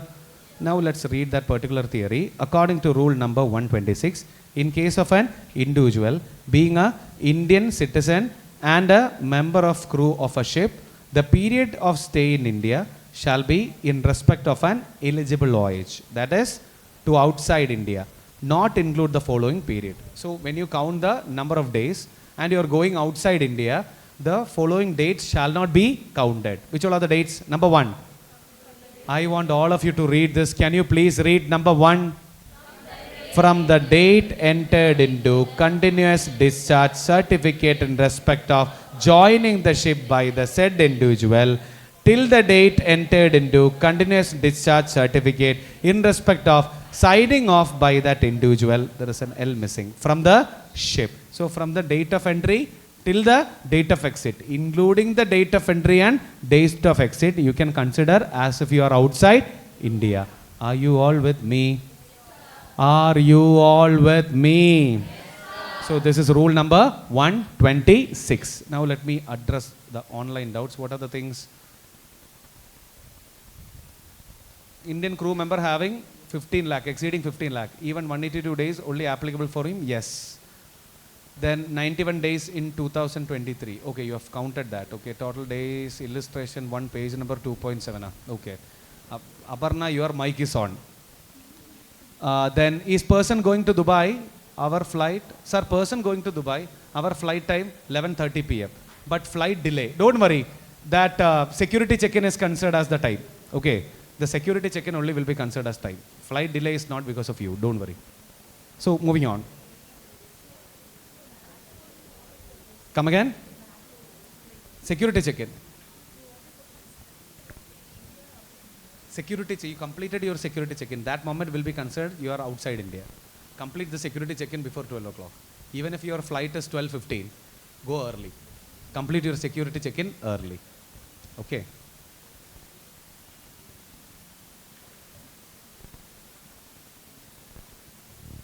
Yeah. So friends, listen. Yeah. Online friends, whoever they are attending, please make sure that your mics are off. Okay. Yeah, I think I can mute from here. Okay, allow participant. The problem solved, don't worry. I've muted everyone. Yes. So friends, we will come back and we will finish off the things. So listen, for the determining residency status is the days of stay in India is the criteria. Are you all listening? But there is another thing called as deemed resident under section 61A of income tax. Are you all listening? There is a concept called as deemed resident. Let's understand what exactly is the concept of deemed resident. So please listen. Please listen. For a person to become resident in India, he should stay in India for at least 1 day minimum, but not for deemed resident. What is deemed resident? What is this deemed resident? Deeming fiction. Irrespective of your actual days of stay, whether you have stayed in India or not, we don't care. If you satisfy these 3 conditions, we will say that you are a resident. Are you with me? Whether you have stayed in India or not, if you satisfied all the 3 conditions, we will say that you are a resident in India. So, we will start with the first point. What is the first point? An individual being an Indian citizen. Very simple. First of all, you have to be an Indian citizen. Number 2, having income from more than 15 lakh from Indian sources. Your income from Indian sources should be how much? More than 15 lakh. Hope you remember the definition for income from Indian sources. Income accrued in India, first received in India, or income accrued outside India due to business controlled or profession set up in India. So, what is the next one? In a PY, if he is not liable to pay taxes in any country due to his residence, what does that mean? He keeps on flying, or he stays in a tax haven. What is tax haven? A country where they are not charging any income tax. Are you with me? Say for example, I am a person, I am an Indian citizen. Okay, to avoid the income tax, I stay in a country. I have a lot of investments in India. To get over from the residential status headache, what I am doing is, I am staying in a place where there is no taxes. In a tax haven, I am going and staying over there. Are you all with me? In that case, what department say? You would be deemed to be a resident in India in that previous year. So starting with the first one, an Indian citizen having income from more than 15 lakh from Indian sources in a previous year, I am not liable to pay taxes in any country due to my residential status. Either I am not resident anywhere, or I am a resident in a place where there is no taxes. Then department say, don't worry, welcome to India. You shall be deemed to be a resident in India. We don't want to know whether you have stayed in India. You are Indian citizen, having income from India which is more than 15 lakh. And you are going and staying in a country which is a tax haven. You come over here. And you will be considered as a deemed resident in India. Are you all with me? Are you all with me? So this point is irrespective of the fact that whether you have stayed in India or not. This is not at all necessary. Whether you have to stay in India, the staying in India condition is not at all necessary over here. Are you all with me? Are you all with me? So this provision will not apply in case of an individual who is a resident of India in the previous year. What do you mean by this? You stayed in India for 182 days. Then you are an actual resident, not a deemed resident. If you actually stay in India for 182 days or any of the other conditions, then you will be considered as a normal resident, not a deemed resident. Now, income from Indian sources are same as above. The same definition that we have learned. That's what is called as Indian from Indian sources. And there is not number 3. Liable to tax means there is an income tax liability on such person under the law of a country for the time being in force. It also includes a person who has been subsequently been exempted from such liability under law of a country. Say for example, I am staying in a country. In that country there is income tax, but that country is giving an exemption for my income. That is okay. Are you with me? Say for example, I am in France having some agricultural income in France. According to the French law, say agricultural income is exempted in France. Here we cannot say that I am staying in a country where there is no taxes. Even though I am not paying any taxes. Why? Because they charge tax, but my income is exempted over there. That is perfectly okay. In that case, I will not be considered as a deemed resident in India. Because it is not on account of my problem. They have exempted my income. Are you with me?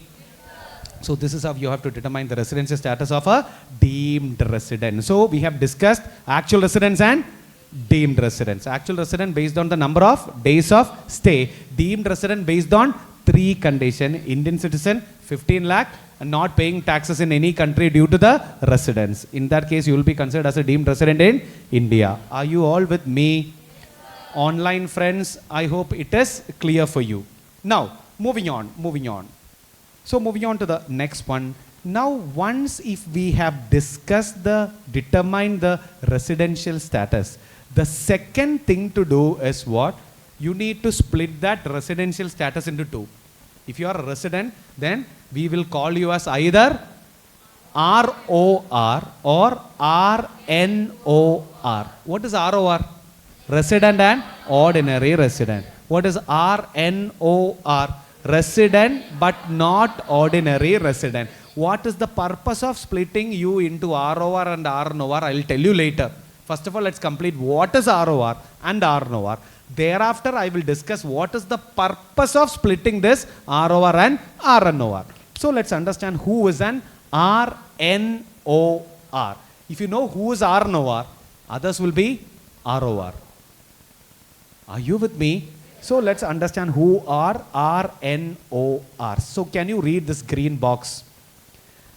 In case of, we will start from this blue box. In case of a resident individual, he is said to be resident but not ordinary resident. That is RNOR if any of the following conditions are satisfied. If any of the following conditions are satisfied, you will be considered as a RNOR. What is condition number 1? He is a non-resident in any 9 out of last 10 preceding previous years. Listen. Say for example, we are determining the residency status of a person. Assume we are determining the residency status of a person.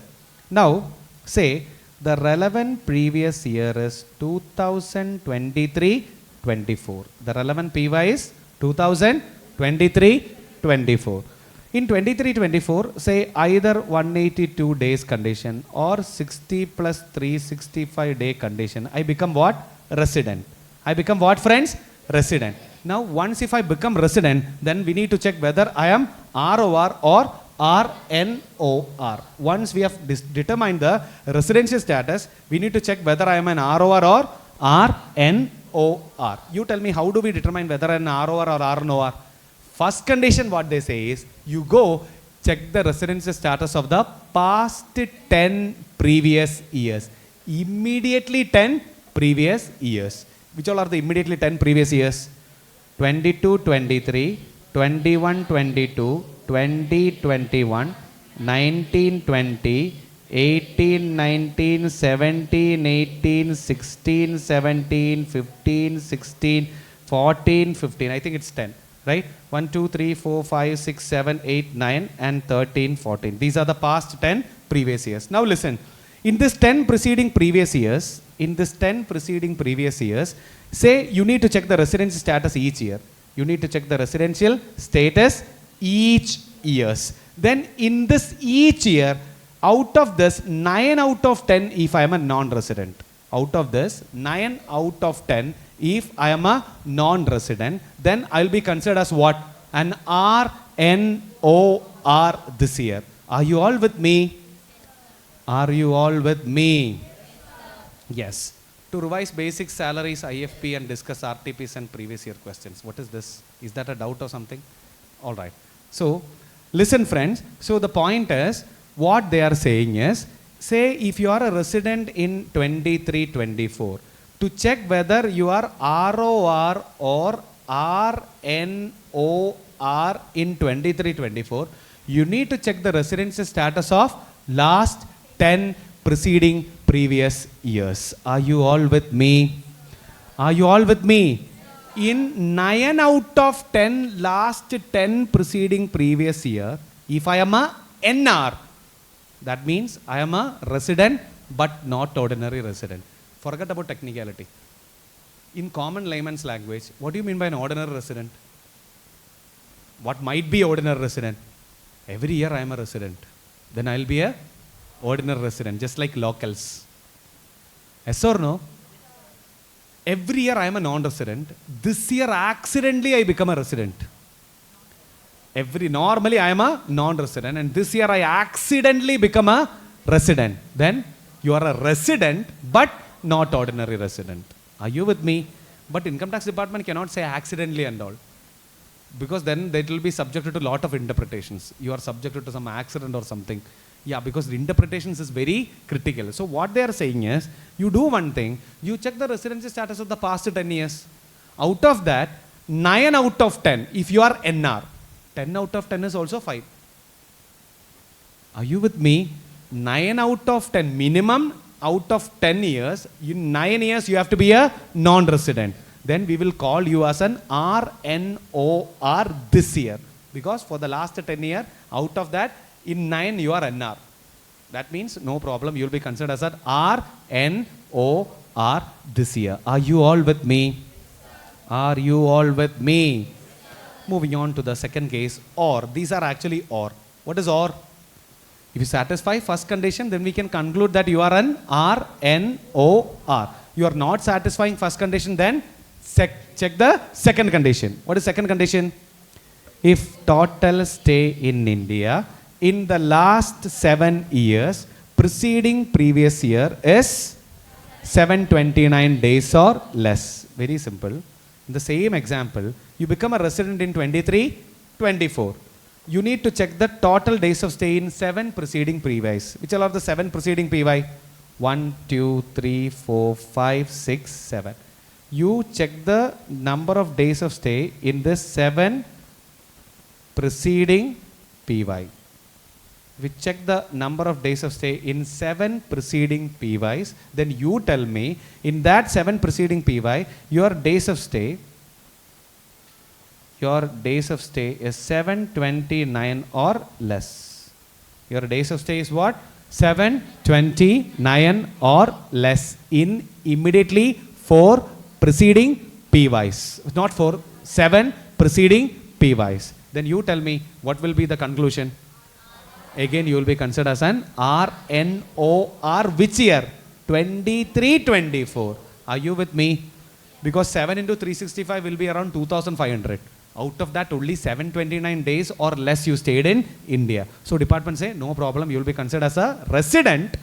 Why? Because you have satisfied 182 in 23-24. But not ordinary resident due to your past number of days of stay in India. Are you with me? Are you with me? So what is condition number 3? If that also is not satisfying, then you have to check the possibility of condition number 3. What is condition number 3? He become a resident due to 120 days plus 365 days condition referred above. What is that? What do you mean by that? Hope you remember. Indian citizen or Indian origin residing outside India came on a visit to India having an income from Indian sources more than 15 lakh will become a resident. If that person becomes a resident due to that 120 plus 365 day condition, don't check anything else. He will be an RNOR. Are you with me? If you become a resident due to that 120 plus 365 day condition, the conclusion is don't check anything else. You will be an RNOR. Are you all with me? Yes, very good. And what is the last condition? If that is also not satisfying, what is the last condition?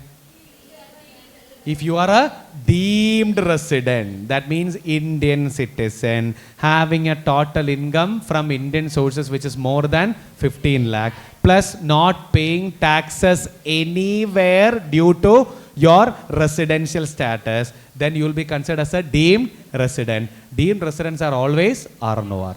Are you all here? So if this is also not satisfying, then very simple. You are ROR. He is said to be a resident and ordinary resident if none of the above conditions are satisfied. Are you all with me? So what they are saying is, to becoming an RNOR, any of the 4 conditions, any of the following above 4 conditions have to be satisfied. If you are not satisfying any, then ROR. don't think about all, because if one's condition is satisfied, the conclusion is RNOR. If none of them are satisfying, you will become an ROR. Are you all with me? Are you all with me? Yeah, I'll get into online friends now, don't worry. So, my God, what is this? Get out of India for medical treatment. I thought you telling me to get out of India. Okay. Get out of India for medical treatment for 1 year in the previous year. You'll become non-resident. Person of Indian origin staying in tax-free country, having exceeding 50 lakh. No. You have to be an Indian citizen. For determining the deemed residential status, you have to be an Indian citizen. 15 days only, okay, no. Only Indian citizen can be deemed resident, yes. Normal days condition will apply. Yes. See. For a person, you always have to check the number of days of stay condition. Okay. Deemed residency status is a place where, it's a case where you are not staying in India, or you are staying in India for lesser number of days, but you will be deemed to be a resident. Are you with me? If a deemed resident stays in India for more than 182 days, he is a normal resident only, not a deemed resident. Have you understood? Always check that days of stay. If you are not a resident due to that, then only check for the deemed residential status. Alright. So I hope it is clear. If you have doubts again, just post your doubts over here, okay? So friends, we have done the residential status main theory. Now let's solve some past exam questions, okay? Now you will understand why I've repeated all these points again and again and again. So this is an RTP question, RTP November 2022. So can you just go through this question? Take 5 minutes. Take 5 minutes to read and understand the question. Okay, take 5 minutes to read and understand the question. Please don't talk in between. During this 5 minutes, you just read and understand the question. After that, we will solve it together. How about online friends? You have an answer? Okay, very good, excellent. So I got a lot of answers, very good. So friends, listen, let's solve it together, okay? So, Mr. Dhanush, as Indian citizen, aged 35 years, worked in ABC Limited in Mumbai.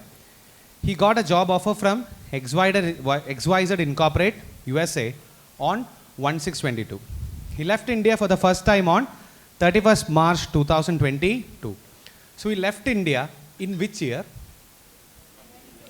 In which year? 22-23. He left India and joined XYZ Incorporate on 8/8/22. During the previous year, 23-24. So they are asking in examination, the relevant PY will be always 23-24. Are you with me? In 99.9% cases, it will be 23-24, but there are certain questions where they will tell you to compute the total income of both 2-3 years. There are certain questions like that. Exceptional cases, there are certain questions like that as well. So, in 23-24, Mr. Dhanush visited India from 25 May 2023 to 22 September 2023. So, in 23-24, how many days he visited India? Can you count? From 25th, that means 25, 26, 27, 28, 29, 30, 31. It's May, we have 31 days. Are you with me? 25, 26, 27, 28, 29, 30, 31. So 7 days in May. Then for the whole June, 30. For the whole July, 31. For the whole August, 31. Then September, how many days? 22 days. Can you count the total days of stay? 120 days he stayed in India. So what might be the possibility? How can it be 121? 121, huh? Okay. 121. 121 days he stayed in India. So indirectly they are leading to that 120 plus 365. Yes or no? But for that you need to check the total income and all. So let it be there. So he has received the following income from the previous year 23-24. So he received a lot of incomes. Determine the residency status of Mr. Dhanush and compute his income for assessment year 24-25. First of all, when a question comes in examination, what is the first thing to check? Whether he stayed in India for 182 days or more, and the answer is no. Why? Because only 121 days he stayed in India for the relevant PY. So that is gone. For this person, 60 plus 365 is not applicable. Why? Because he is an Indian citizen or an Indian origin residing outside India, came on a visit to India. Because in 23-24 he is coming on a visit. In 22-23 he left India. Very next year he is residing in an overseas country, coming on a visit to India. So he is under that category, and 60 plus 365 day condition is not applicable. Are you with me? Now the only one possibility for that person to become a resident is what? 120 plus 365 day condition, because he is staying in USA. Okay, the only one possibility for him to become a resident in India is 120 plus 365 day condition. But for that you need to compute the total income from Indian sources. Yes or no? Are you all listening? So we need to compute the total income from Indian sources for that particular thing. So let's compute the total income from Indian sources. So computation of total income from Indian source for 2023-24. What is item number 1? What is the first type of income? Salary. You tell me, what is the definition for Indian source income? What is the definition for Indian source income?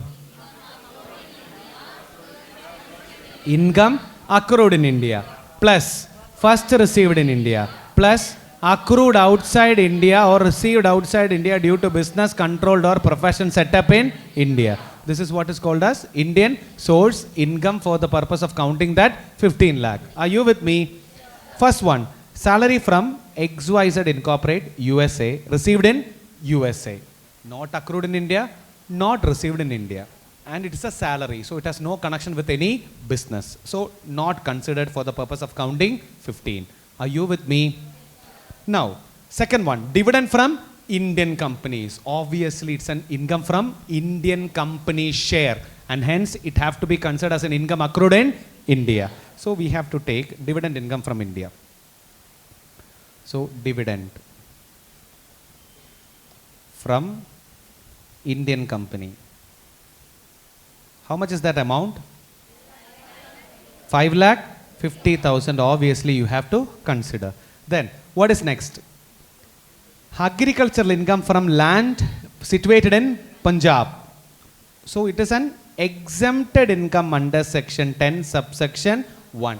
All the agricultural incomes are exempted provided the land is in India. All the agricultural income from Indian land shall be fully exempted. Punjab means Indian Punjab. Okay, Pakistan also we have a Punjab.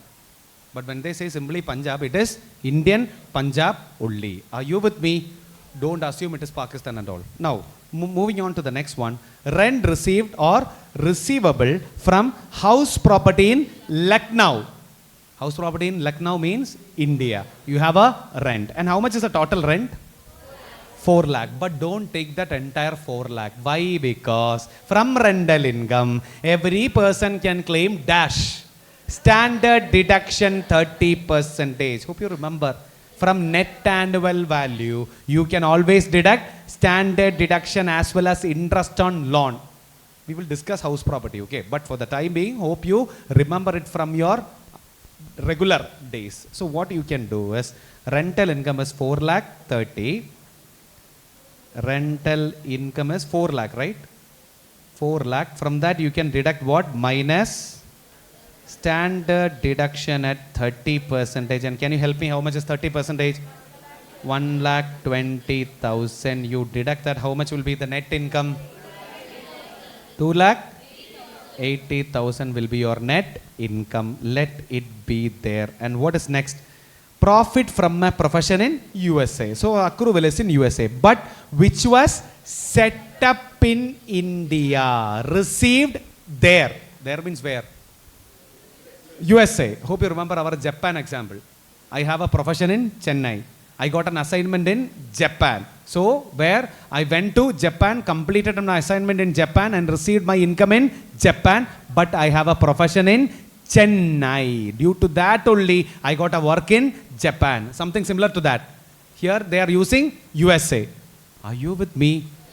All the examples that I make in class are based on the past exam questions. Why? Because I'll show you something. We have a book which is called as a workbook. Okay. This is actually a published book, authored by me. You can see my photo also. Okay. Now, in this workbook, all of these are past exam questions. Past exam questions, RTP questions. You can check it here. Oh, I don't know whether online students can see this. May 2022, including all the question papers. These are the past question papers which is included in this particular book. Based on this book only, I have decided this revision session. We have charted this revision session based on this particular book. Are you with me? So all the examples, all the topics, all the extra things that I discuss in class will be the adjustments in your either RTP or past exam questions. Out of that, I've selected certain questions, and these are the questions that we are about to solve in the classes. Are you with me? Are you with me? So only after this, we have decided to set a 4-day revision based on these topics. That's why I'm making you solve certain selected questions. Because 100% questions I will not be able to solve. Even if it is a regular, no faculty will be able to make you solve the 100% of the questions. So we have selected some questions out of them. Now, moving on. So what to do with here? Income from USA. Profession which is set up in India. But you have received that income over there. You tell me what to do. You have to count it or you have to ignore it? You have to count it, because that was the third thing. Income accrued outside India or received outside India due to profession or business which is control or set up in India. Also you have to count. So that you can take that entire 6 lakhs. Profession income 6 lakhs. Now can you take the total? How much is his total income? Come again? 14 lakh 30,000 is the Indian source income, and you can conclude that 120 plus 365 day condition is not applicable. If you miss standard deduction, then the answer is different. This is an RTP question. This is how they make question, okay? That question will be like very sensitive. If you ignore a small thing, the answer will be altogether different. This is how you lose your mark in exam. Are you all with me? So what you need to do is 120 plus 365 is not applicable. So 60 plus 365 not applicable. 120 plus 365 not applicable. And he stayed in India only for 121 days. So 182 is also not applicable. Are you with me? Hence you tell me what is the conclusion. So the conclusion is he is a non-resident. So residential status.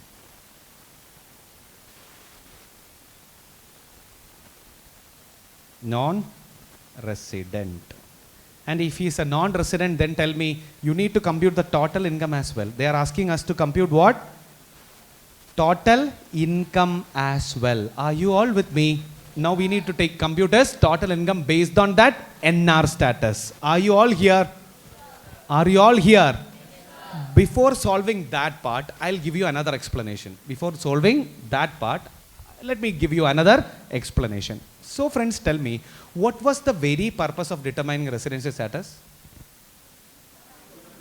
To compute the total income based on residence rule. Are you with me? Let's understand how to compute the total income based on the residential status. For that, there is one sub rule is there. Let's understand what exactly is that. So listen, which all are the statuses we have? Resident and ordinary resident is the first status we have. Second one, resident but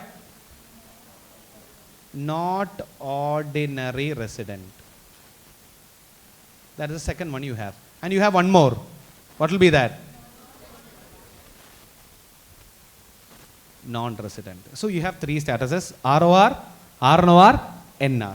You tell me, how do you determine a total income of a ROR? Department say all the incomes are taxable for an ROR, whether it is accrued in India, accrued outside India, whether it is received in India. First received outside India doesn't matter. If you are a ROR, all the incomes will be taxable in your hands. So we can say global income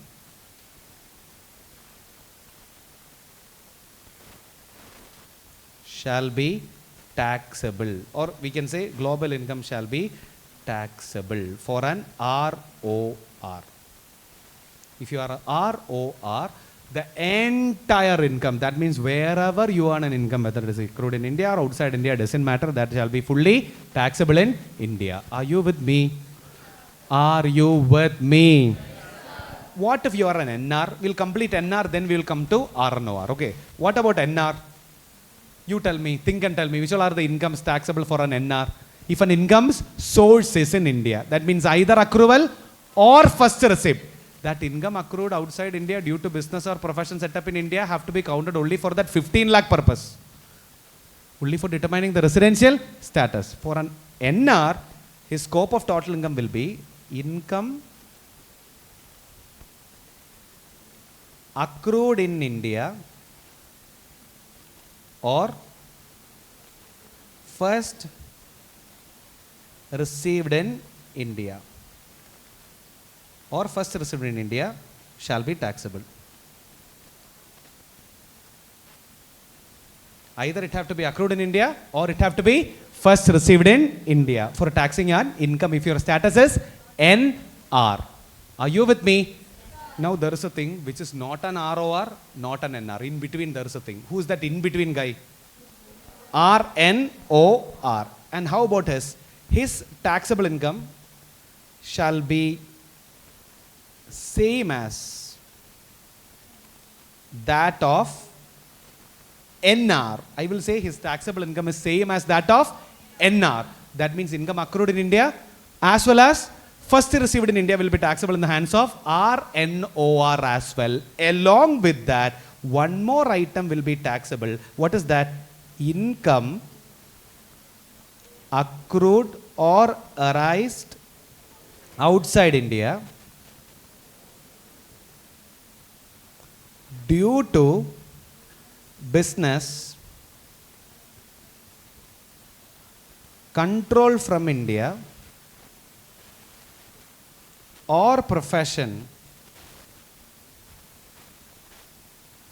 set up in India also will form part of the scope of total income of RNOR.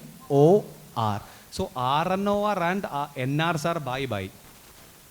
Almost it is the same. But RNOR have one more extra. What is that extra? Income accrued outside India will never be taxable for an NR. But it can be a taxable income for RNOR subjected to one thing. What is that one thing? If that business controlled or profession set up in India, that also will form part of the total income of a RNOR, not NR. For ROR, everything will be taxable. So he need not worry about anything.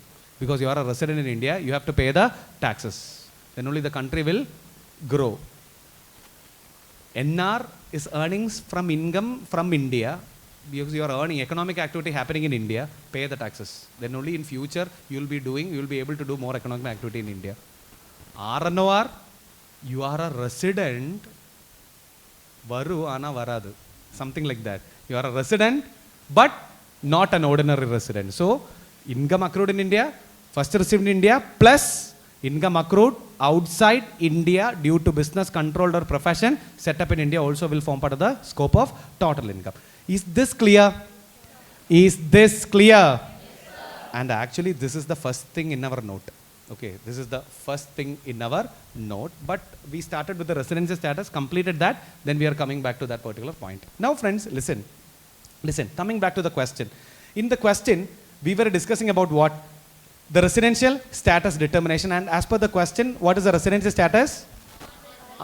Non-resident. Now you need to compute the total income. You tell me which all are the total income for NR? Accrued in India, first received in India. Out of these, which all are accrued in India or first received in India? First one, salary. Not accrued in India, not first received in India. Dividend income. That is accrued in India. So we can write dividend income. Dividend income 5,50,000. It is accrued in India. Then what is next?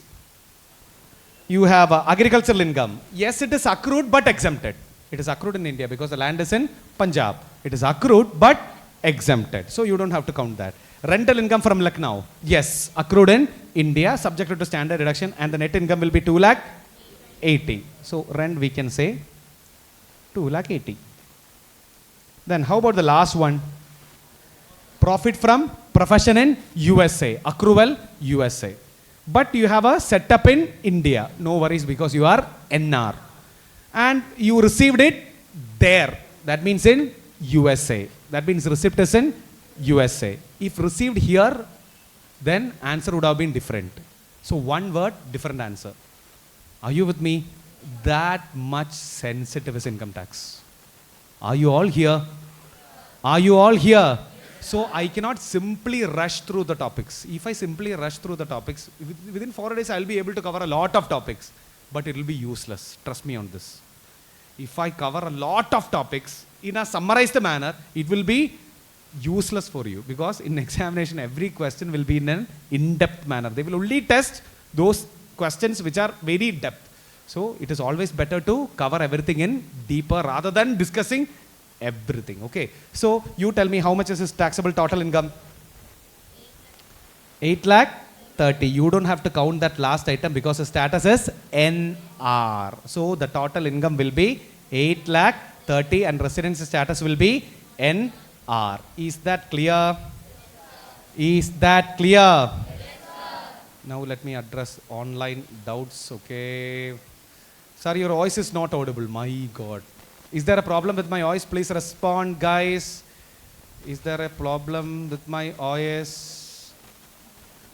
Resident and non-resident answers as a, sir, we will be adding agricultural income to the normal income and later deduct that agricultural income to increase the...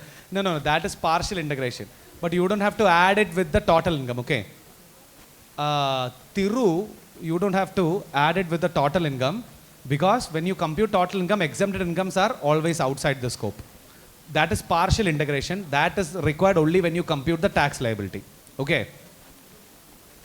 NR, that's the answer, sir. We 15 limit after deduction and exempted. Tata, bye-bye. Bye-bye. A non-resident having a business setup in India will not be taxed in... A non-resident having a business setup in India will not be taxed in India. Yes, provided that income also should be accrued in India. All those clients that he get from India, for that services, definitely you need to pay the taxes. Imagine Microsoft having a branch in India.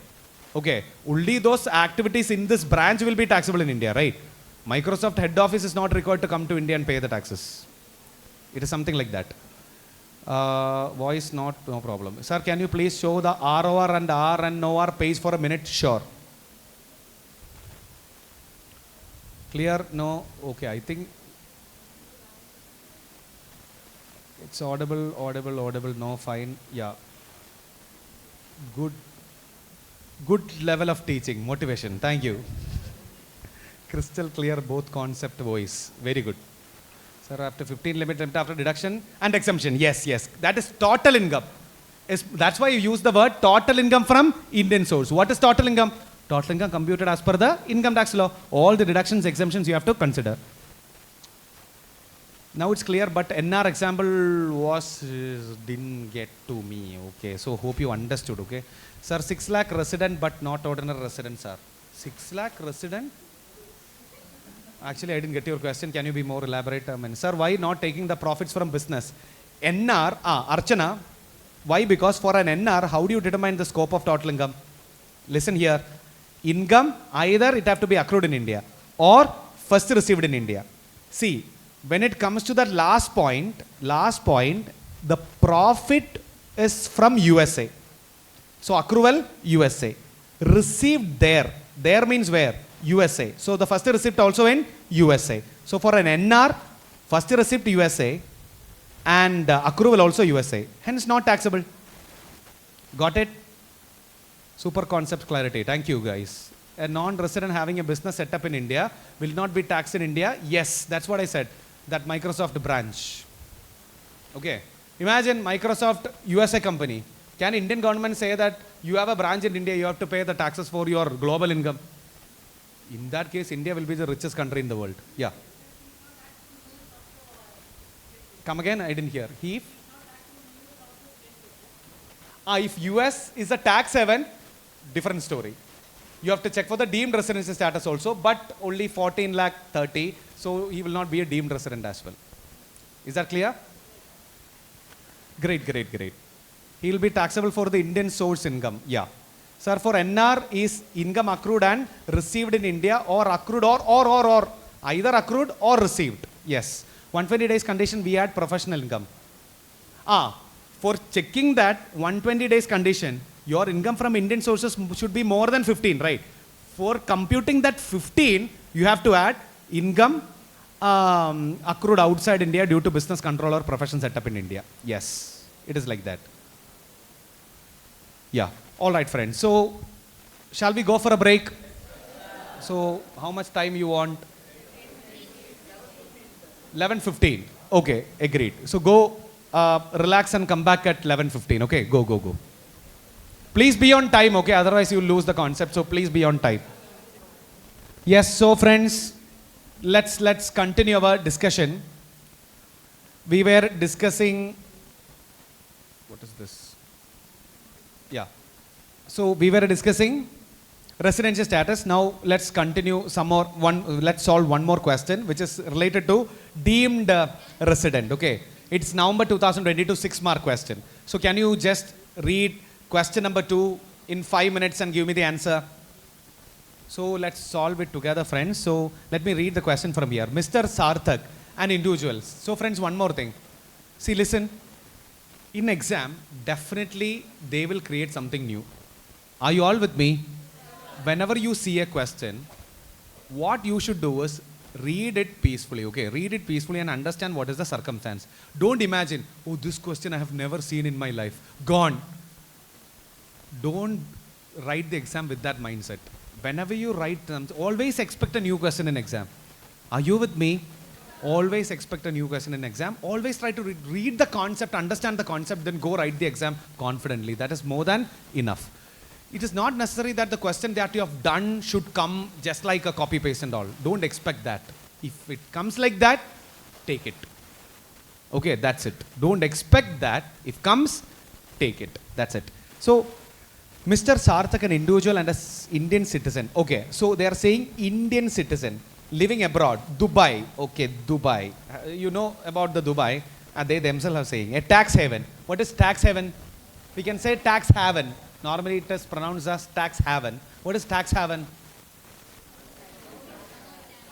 No tax. They are not charging any personal income tax since 2007 and never came to India for a single day since then. So he haven't visited India since then. Earned the following income during the previous year 23-24. So he is a citizen and never visited India. So the question is leading us to deemed residential status. Are you with me? Now, from the question itself, you will get that clues. Are you all here? Then particulars have been given, amount, then income accrued arise in India, income deemed to be accrued arise in India, income arising Dubai for profession set up in India. A lot of information is there. So, point number 1, what is the question? Determine residential status of Mr. Sarthak and taxable income for the previous year 23-24, assuming no other income arise during the previous year. So, first let's determine the residency status and taxable income. To determine the residency status, the questioner is very clear, he never came back to India. So the only possibility is deemed resident. So how do you become deemed resident? First of all, you have to be an Indian citizen. That is already given in the question. He is an Indian citizen. Now his income, total income from Indian sources should be more than 15 lakh. So let's compute total income from Indian source.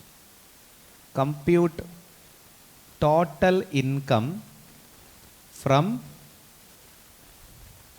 Indian source. Then total income from Indian source. What is the first income? Income accrued or arised in Dubai, not taxable in Dubai. Income accrued or arised where? Dubai. Do you have to count that as a part of that for checking that 15 lakh limit? No. Not accrued in India. They are not talking about any receipt. So what is the assumption? Dubai income will be received in Dubai. Will a person will catch a flight and come and take that income from India? No. It will be received in Dubai. Then what is next? Income accrued and arised in India. That you have to take. Income arised in India you have to take. And how much is that? 5 lakhs. Then what is next? Income deemed to accrue or arise in India. It's a deeming fiction. That definitely you have to deem to accrue means it is accrued in India. So again, accrued in India. Technically it is basically section 9. Okay. So what is that amount? 8 lakh accrued in India. Then what is next? Income arising in Dubai from a profession set up in India. You tell me what to do. For determining that 15 lakh limit, always add income accrued outside India due to business or profession either controlled or set up in India. So you need to add that income as well. So Dubai income but profession in India. We can write like that. So 10 lakhs. Now that's it. Can you tell me how much is the total income? Come again? 23 lakh. It is more than 15 lakh. He is an Indian citizen staying in a place where he is not liable to taxes, plus Indian source income is more than 15 lakh. So what is the conclusion? What is the conclusion? Deemed resident. You tell me, if he is a deemed resident, then what is the conclusion? He is a RNOR. You don't have to worry about that conditions and all, because every time, always deemed residents are always RNORs. So we can say he is an RNOR, and they are asking us to compute the total income as well, taxable income as well. Now you have to write another step. This should be the way you have to write in exam. Are you with me? First you determine whether it is 15 or more. Then you have to do another set of computation based on his residential status. So as you all know, he is an RNOR. So which all are the incomes that are taxable in India? Income accrued or arised in Dubai, not taxable in Dubai. Is that taxable in India? Income accrued or arised in Dubai, not taxable in Dubai. That is not taxable in India. Not taxable in India. Income accrued or arisen in India. Is that taxable? Accrued in India. Is that taxable?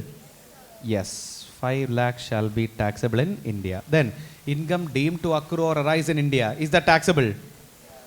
Accrued, deemed to accrued or arised in India. Definitely it is taxable. How much is that? 8 lakh. Yennada idu?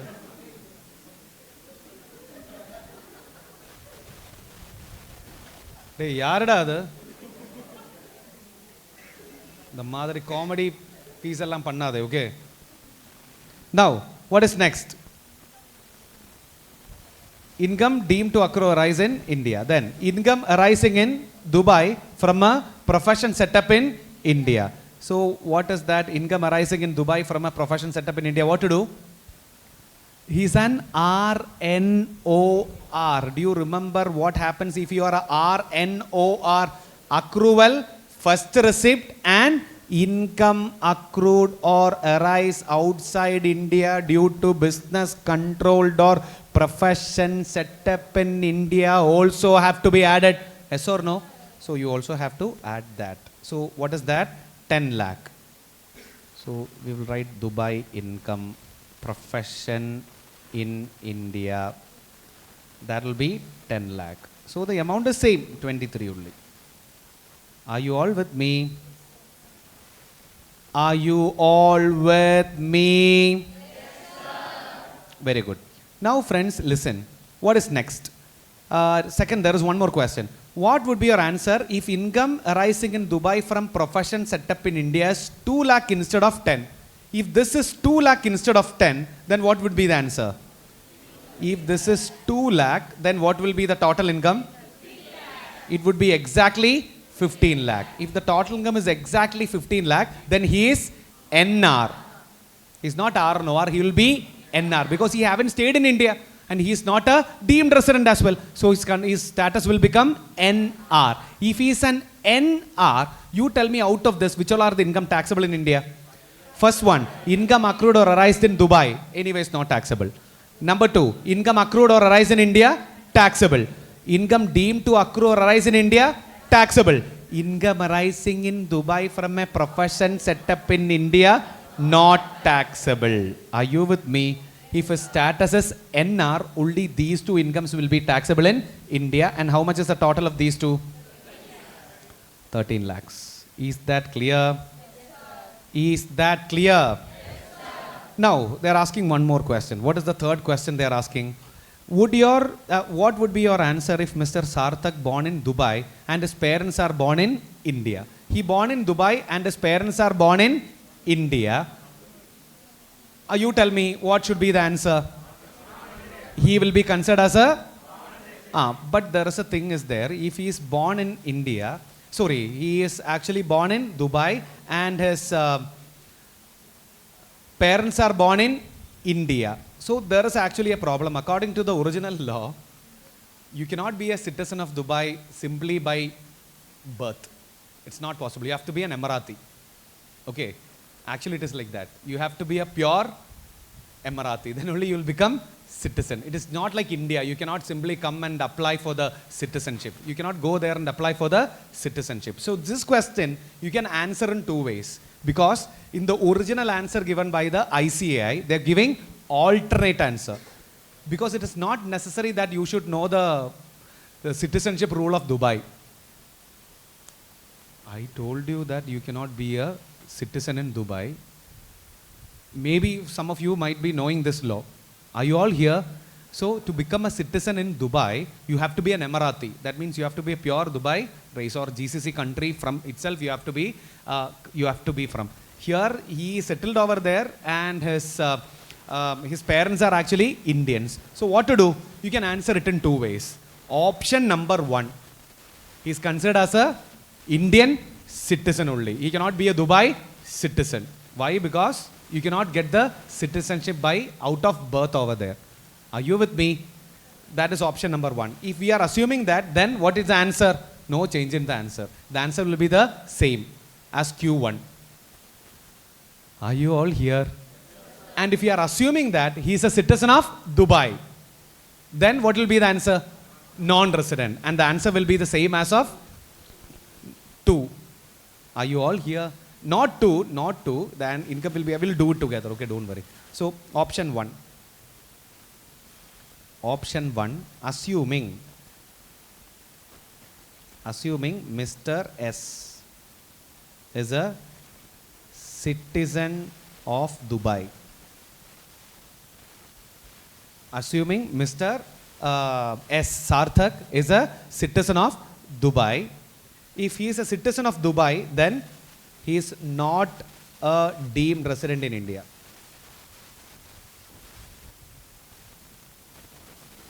Is not a deemed resident in India. Why he is not a deemed resident in India? Hello, why he is not a deemed resident in India? Because we are assuming that he is a citizen of a Dubai. He applied for the citizenship. Actually, there is no such law in Dubai. You cannot simply apply for citizenship in Dubai. Not possible. You can be a resident of Dubai. You will never be citizen by application. Yeah. So, what you need to do is not a deemed resident in India, and hence your status will be non-resident. If your status is non-resident, then can you compute the total income? Which all will form part of the total income? If you are a non-resident in option 1, then what will be the income? Income accrued or raised in Dubai will not form part of the total income. Income accrued or raised in India will form part of the total income. Income deemed to accrue or rise in India will form part of the total income. Income arising in Dubai from a profession set up in India will not form part of the total income, and total income will be 13 lakhs. This is what the examiner intended. This is the intention of the examiner when he created the question. But unfortunately, according to the original Dubai law, if we have written country X or something, then there would have been a different answer.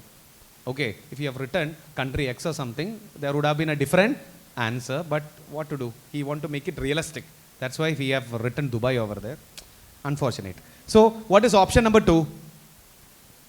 What is option number 2 or alternate number 2? We are assuming that a person, this person, Mr. Sarthak, Mr. S, is a citizen of India itself.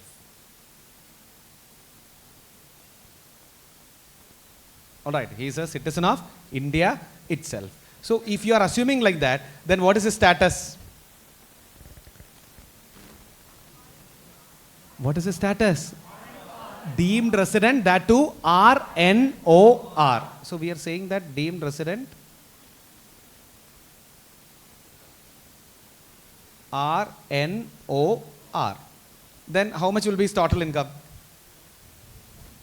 5 plus 8 plus 10. That will be 23 lakh. If he is RNOR, then his total income will be 23 lakh. Is that clear? In exam, you need to take only one. Either option 1 or option 2. Don't write alternate answer and waste your time. Don't waste your time, okay? Only answer 1. That is more than enough. Are you with me?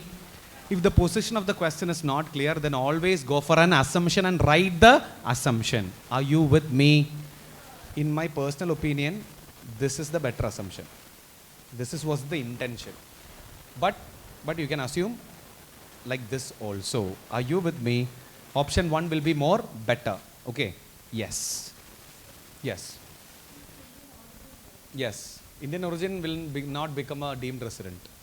You have to be an Indian citizen for becoming a deemed resident. No, he haven't visited India. In 23-24, he haven't visited India. So whether he's an Indian origin doesn't make any difference. He'll be NR only. Online friends, I hope you are with me. There are certain doubts. 1 second. Sir, if he had stayed 120 days in the PY and earns exactly 15 from Indian sources, but he stayed for 365 days, is he a non-ordinary resident? 120 days? 120 days or more is enough, yes. But not stayed 365. Then no. Earns exactly 15. No. NR. Only Indian citizen can be deemed resident. Yes. Sir, to be deemed, I am a deemed resident, should be fulfill all the 3 conditions for deemed resident. Yes. Why business setup in India not taxable? That you have to ask to the CBDT, okay? It's a law, right? Sir, if he just born in Dubai and he got a Dubai citizenship, if he got Dubai citizenship, say for an example in future, Dubai changed the law and he got a Dubai citizenship, then what is our problem? No problem. He is a non-citizen in India. Even though he is born in Dubai, he will be Indian citizen, sir. Yes. Yes, because in Dubai, you cannot, you will not get the citizenship only by, by birth you will not get normally. You have to be an Emirati for that. Yeah. Is this clear? Is it clear? Yes, shall we move on? Yes, oh, thank you. Motivation. Very good. Yes. Thank you. Thank you. Alin Nawaz. I'm sorry, certain names I'm not able to pronounce. Very good. Means ancestors should be Emirati. Yes. Emirati means your father, grandfather, everybody should be from that province only. Okay. I don't know how many years you have to be there, that you have to read the Dubai citizenship law. So for deemed resident, income in Dubai won't be taxable. No, income in Dubai is not, you don't have to pay taxes in India. It should be either accrued or first received. Yes. Moving on. So that's it. These are the main things in residential status.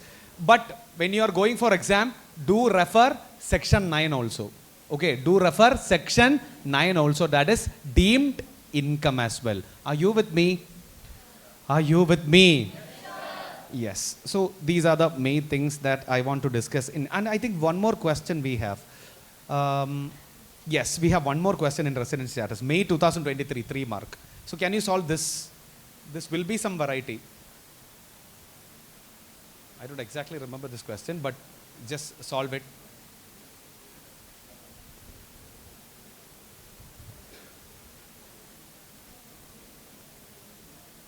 Is Indian citizen person Indian origin differs? Of course, citizen means a person who have voting right in India. Origin means your ancestors are Indian persons. You are not. Why Dubai is a tax-free, sir? What shall I say? Dava ishta. Okay. If I am the Prime Minister of India, I can say, maybe, in future. No taxes in India.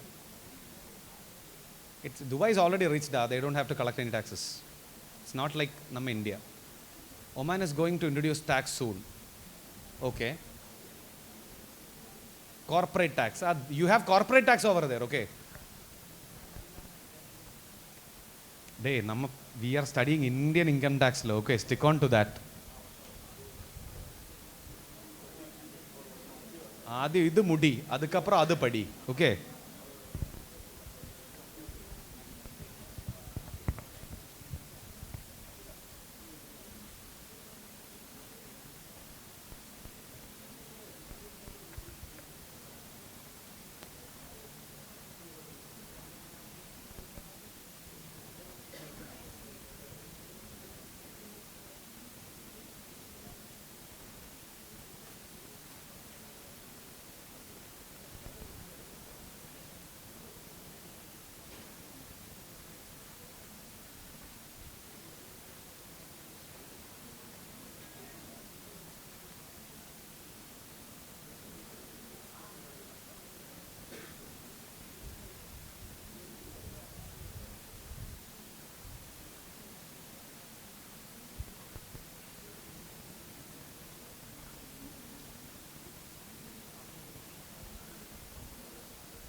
RNOR taxable, okay, answer, very good, very good. Excellent, Pradeep, very good.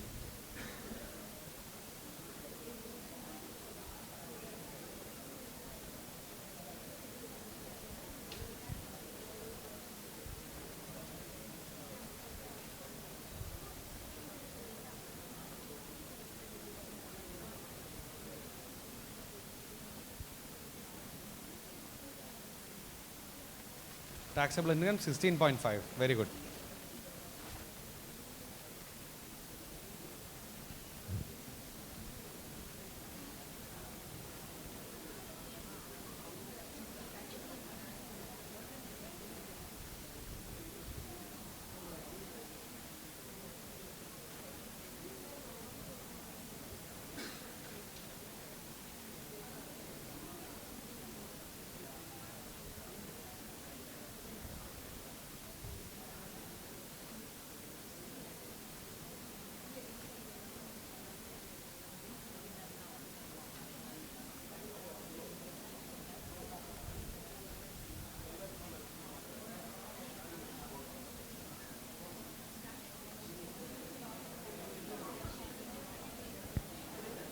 And there is a sub-question. In that sub-question, listen, will your answer change if he is a citizen of country X, okay?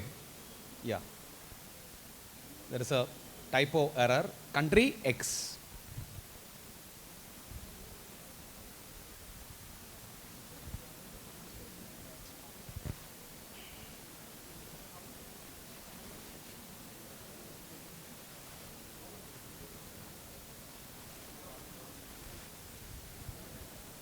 Ready with the answer? Ready with the answer? So let's solve it together. Small question. So, yeah. Mr. J. Chand, again, May 23. What's the mark weightage? 3 marks. They might have asked them MCQ question also in relation to residency status. That's why the descriptive question carries only 3. Normally it is like that. But we don't know what exactly is the MCQ question because institute want to keep it as a surprise. They want to surprise the students, so they've never gives out that previously asked MCQ question. I don't know what they are doing, but we have to follow the norms of the institute. Yeah, we are not supposed to question, we are supposed to follow. Yeah, so Mr. J. Chand, an Indian citizen, left India for employment in country X on 5th June 2014. So he left in 2014. He regularly visited India and stayed for 60 days every previous year since then. So J. Chand is an Indian citizen residing outside India, comes on a visit to India 60 days every year. And first of all, 60 plus recessified condition is not applicable. In this way, you should answer. Whenever you start reading, you should get the answer in this way. Are you with me?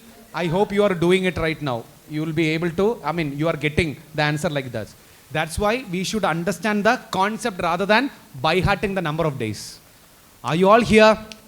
Moving on. However, in the financial year 23-24, he did not come to India at all. Okay, thank God.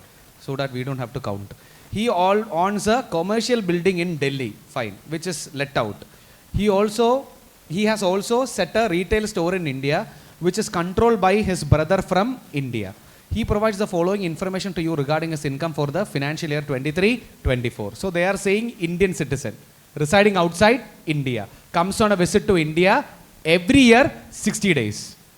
That will not make him a resident in India. Why? Because 60 plus 365 day condition is not applicable for that particular person. Are you all here? So he will not become a normal resident. So the only possibility is deemed resident. But for becoming a deemed resident, you have to check the total income from Indian source. And the information is given in the question. Income from commercial building in Delhi. How much is income from commercial building in Delhi?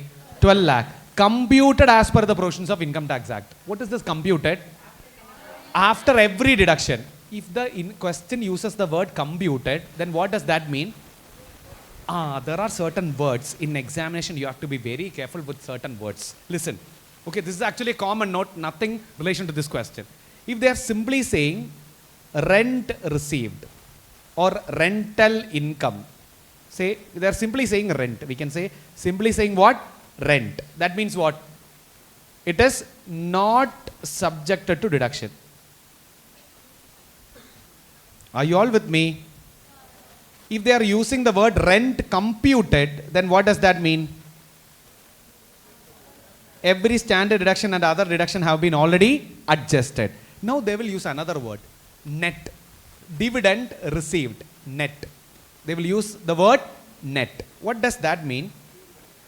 Dividend, they will use the word net. What does that mean? Say net 90,000. What to do in exam? Net means they are referring it to TDS. You should know what is the rate of TDS involved in dividend. What is the rate of TDS involved in dividend? Under section 194 of Income Tax Act, the rate of dividend shall be at 10%. Are you with me? Are you with me? In such case, you need to gross it up. Gross up. Including the dividend, you have to show it as your income. And how much will be the dividend declared will be some amount. They have deducted 10% as TDS and you received 90,000 with you. So you tell me how much is the total dividend? 90,000 divided by 90%, that will be 1 lakh. It is called as gross up. Are you with me? Say they are simply using the word dividend income. Then that is the total income. Don't gross up. They are simply saying dividend income. Then that is the total income. Are you with me? Now there is another word, that is the problem, troublemaker. They will simply say dividend received. Then what to do?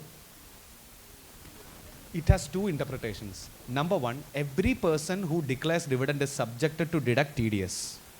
So you deduct, say for example, KS Academy. We all are shareholders of KS Academy. And we have what? We received some dividend from KS Academy.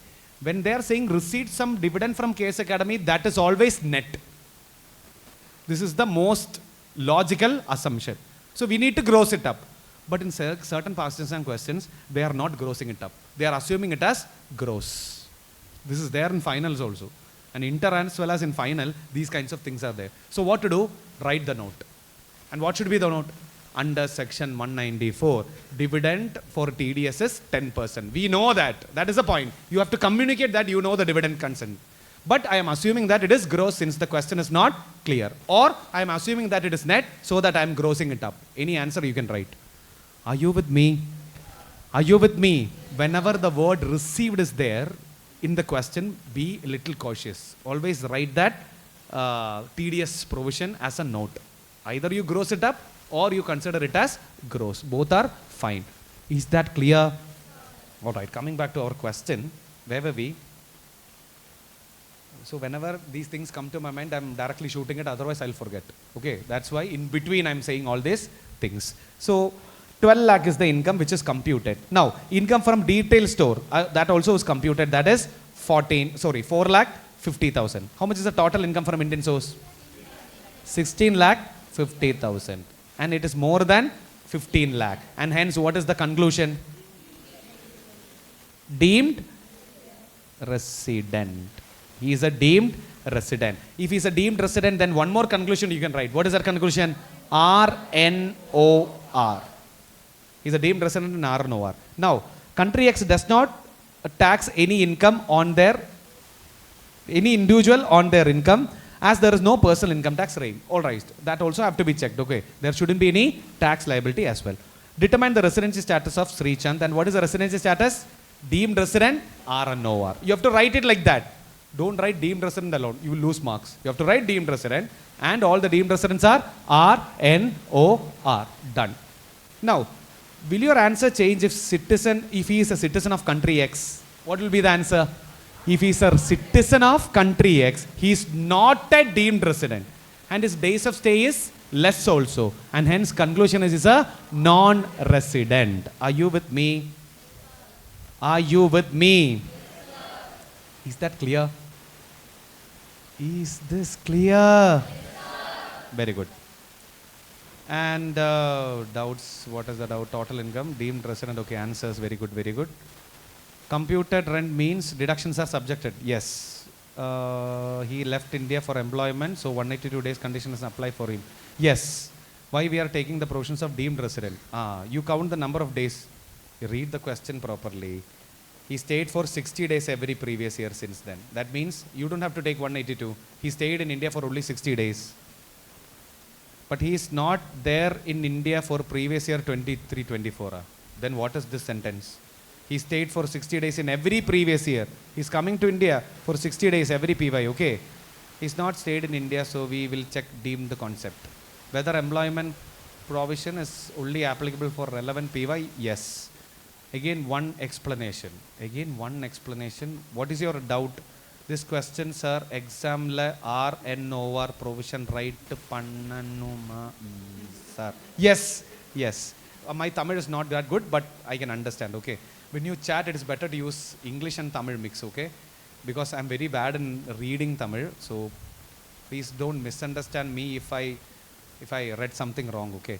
So if we take assumption dividend grows up, we want to write TDS note. Yes. You have to write that note. Sir, should we make it gross even though the question is dividend received? That's what I told you. Either gross it up or write the note of dividend. We know that under 194 dividend is 10%. That note should be there. Okay? Yes.